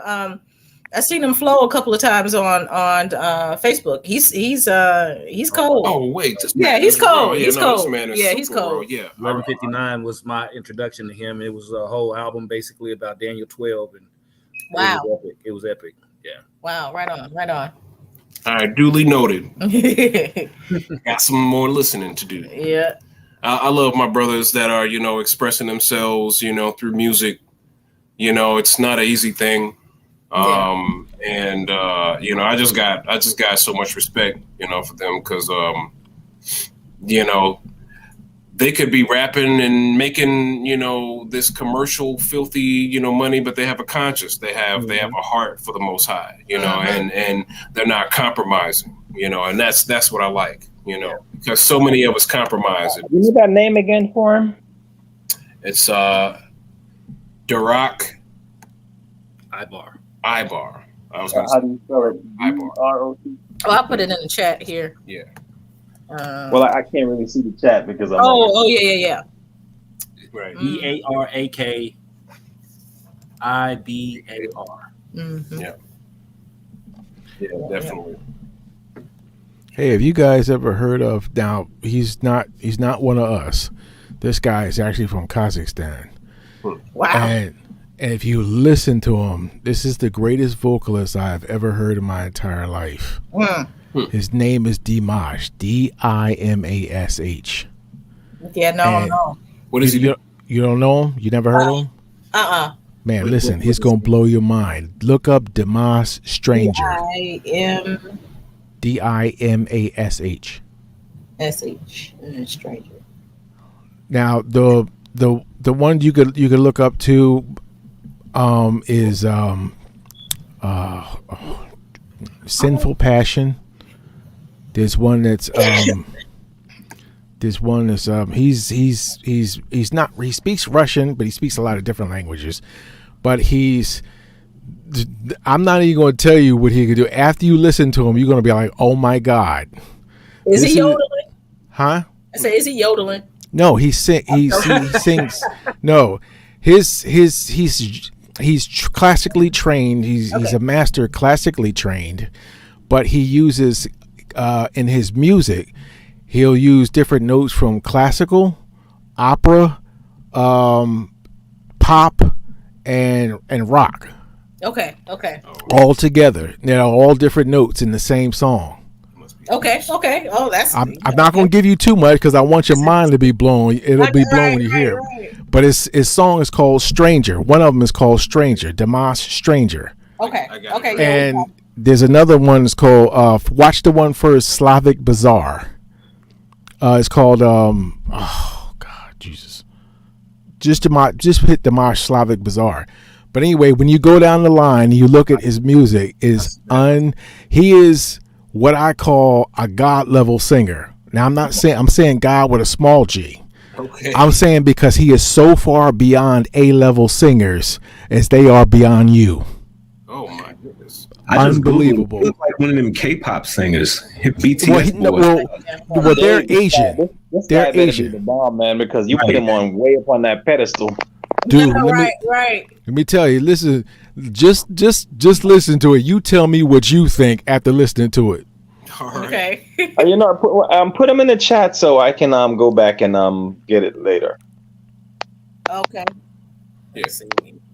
His last name is Kudai Bergen. Kudai Bergen. Whoa. Okay. I'm gonna. And he's only like 28. He has various master's degrees, music. He's been training since he was like, because his mom and dad were musicians. Okay.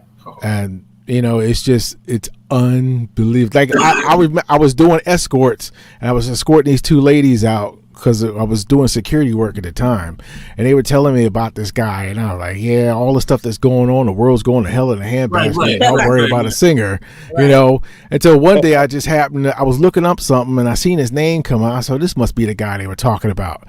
So I listened to him. Man, I had to pick my mouth up off the floor.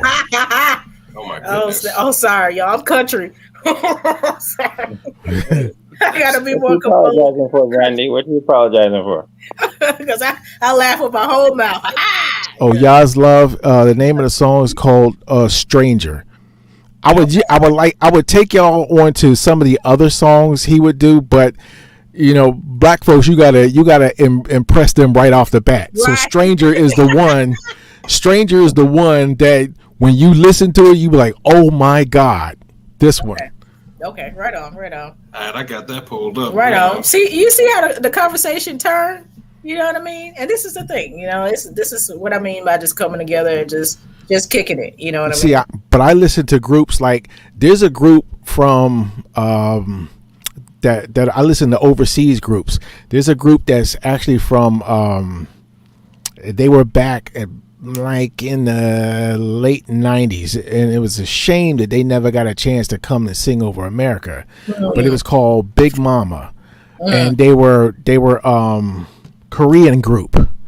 Man, these girls could throw down. They could throw down. I couldn't believe it. I was like, man, where the heck have they been? It's a lot of people out there that got so much soul and culture, but we've never heard them because they're under oppressive regimes. Right. Yeah. I almost think that's part of like a bigger shift to come. Like as time moves on and the mojo shifts eastward, we're gonna start seeing a lot of these other artists put the West to shame. Yeah. West is on the down. Yeah.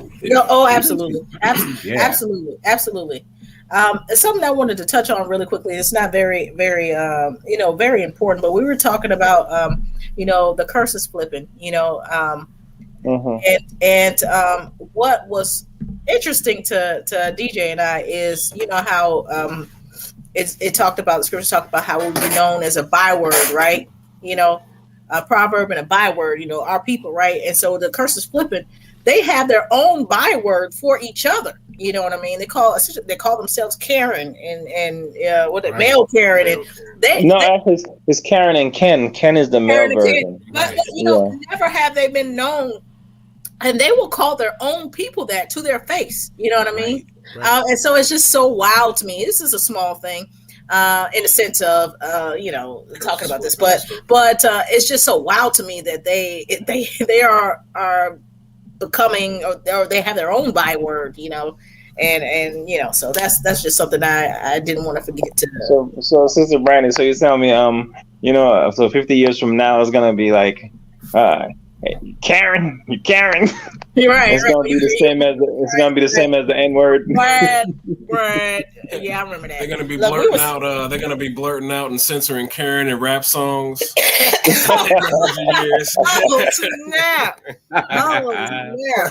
Oh man, that's pretty good. Like, oh, you can't say that on TV. Look, but let me stop for somebody to clip this one portion and be like, they talked about this the whole time. Yeah. Like, look at them. I told you they was racist. But yeah, we're gonna go ahead and wrap it on up. I'm about to go rummage through my refrigerator and see what I can snack on.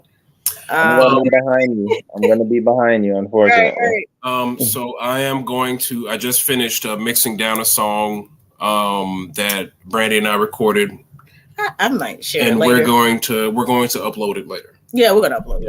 We're gonna upload it later. So if y'all enjoyed that first track that we did, that was tight. It was fire. Oh, that was you guys? I didn't know. I listened. I didn't know that was you guys. Appreciate that. Thank you. Appreciate that. I encourage y'all to listen to the next one. Yeah, it's gonna be dope. I shall do so. We'll probably have it uploaded tomorrow. Once we get a little rest, and y'all let us know what you think. Yeah, let us know what you think. That's what's up. Appreciate it. All right, y'all. Well, thank you for everybody that came through to come and chat it up with us. Thank you for everybody in the chat.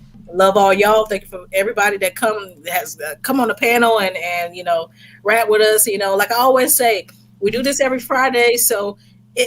Don't be afraid to get on. You know what I mean? Don't be. Thanks for having us, and DJ, it's a pleasure to finally meet you, brother. Oh, absolutely. Likewise. I hope we have a good one.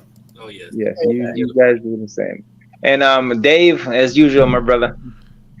Oh yes, brother. And William, you other two brothers. Pleasure chatting with you too.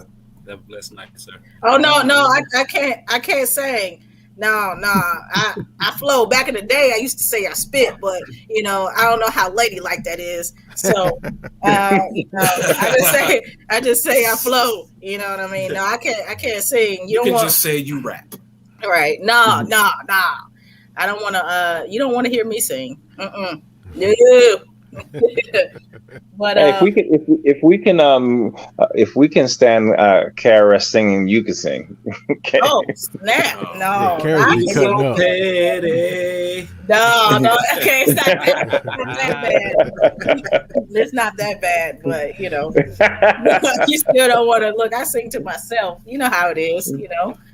But is there anything that anyone would like to say, Brother Jaden, Brother William, before we go, Brother Oral, Brother Dave? I would just like to say thank you for letting me come up, and it's been very edifying. And hey, just keep doing what you're doing. It's a whole blessing for all of us. So I appreciate it. I totally agree. Thank you for coming on. I like to say the same thing. They're trying to say, "Let me clear my throat." Right. Okay. All right. Well, that's how we're gonna be on the boat. Right. Cutting up. Doing a running man. He said he's gonna be doing a running man. I just learned how to do the running man. Was it this year? Or was it the end of last year? Don't tell nobody that. Come on, Brad. Don't tell nobody. And I like to dance, but I like to. I can't. I just the feet cord. Right. I'm like, what is it? The feet cord. What is it? So I'm sorry. I'm telling on myself, y'all. It's late. Yeah, that's another thing you can't do on the plane. You ain't gonna be there when we be dancing in the aisles and everything. Right. No, he said we're gonna be barbecuing. We'll be barbecuing on the boat. Hey, you don't know black people. Hey, you never know, man. Right. Hey, man, I'm barbecuing on this plane, man. Right. What are you gonna do? You bunch of heathen. But any final comments for anybody? Look, I'm in the mood now. I'm about to.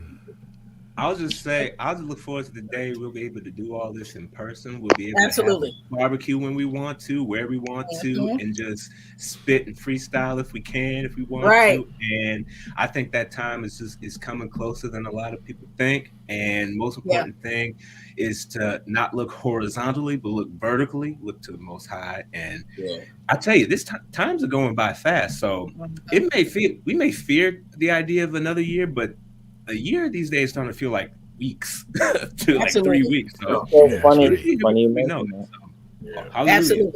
Absolutely. Yep. Absolutely. I absolutely 100% agree with what you said. Absolutely. But all right. Thank you for coming on, Brother Jaden. Thank you, Brother William. Thank you for coming. I know you dropped off once you said your piece, but I really appreciate you, brother. And I appreciate you, Brother Karis. You gone, you sleep, but I appreciate you. Brother Dave. Thanks for having me again. I really appreciate you. I love these Freestyle Fridays or Freestyle Thursdays, whatever day it is. It's cool. Right. Appreciate you. Appreciate the family, people in the chat. Yep, absolutely. Till next time. Keep your head on a swivel. Right. Okay. Talk to y'all later. All right, Brother Dave. Have a good night. All right, everybody. You too. God bless. Brother Oral. Yes, it's so funny. I can't believe I'm like on these different platforms from time to time speaking, because I mean, honestly, for the last God knows how many years, all I ever did was really listen.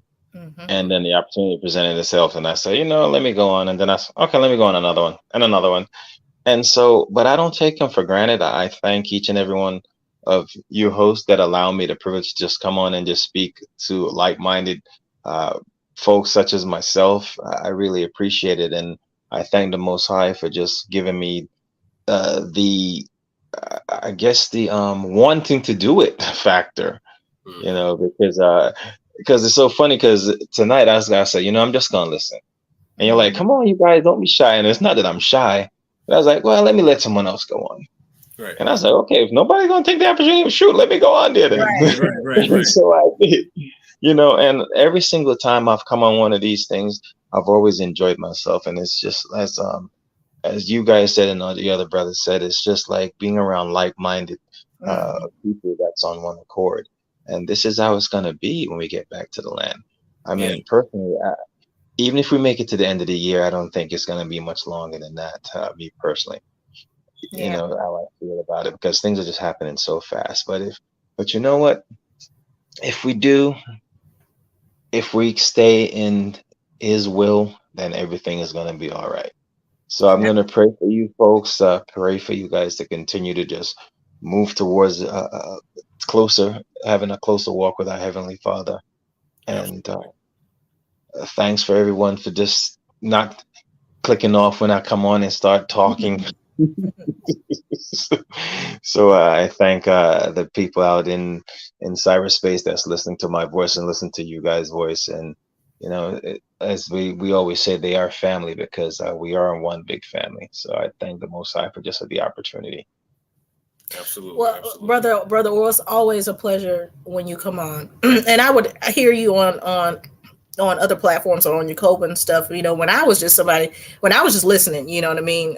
Before we decided to go forward with this. And so it's always a pleasure to hear your perspective, and, your heart is genuine, and I appreciate that, and that's the thing about, a lot of our people, especially coming together, and, in these YouTube streets, you know what I mean? We all genuinely love each other, and you could feel it. And yes, we have some disagreements and so on and so forth, but at the end of the day, we are we are a nation coming together. We are a family, and I'm excited about that. So come on anytime. Look, we upgraded now, so we can have 10 on at once. Right. So come through. Anytime you want. But But before I go, let me leave my email and my stuff in case you need to reach out to me for whatever reason. Okay. I'm just gonna leave my contact information. Okay. Yes. Because you're gonna do that in the private. The one. Okay. And I'll take that down. Okay. And I just want to say really quickly, thank you for everybody that came through. Really, it's a blessing for y'all to come through and spend time with us, and hear what we got to say. Like I always say, I never thought I would be doing this, you know what I mean, or we would be doing this, and it's just it's a blessing. I'm blessed to be connected with each and every one of you. So I love y'all, truly love y'all, and I hope that you come and join us again next Friday. If there's no telling what's going to happen within this week. You know what I mean? It pops off so fast. So much is happening so fast that we don't know what next week will look like. But we appreciate you coming, and we hope you come again if you're willing. You know what I mean? So thank you, Brother Dave. Let's just keep our eyes open, family. Stay prayed up. Stay prayed up, and be ready to respond when the Most High says it's time. Yep, absolutely.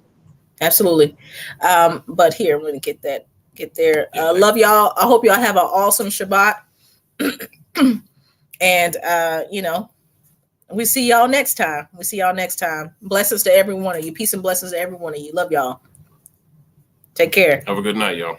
Have a good night. And we got your info, Brother Oral.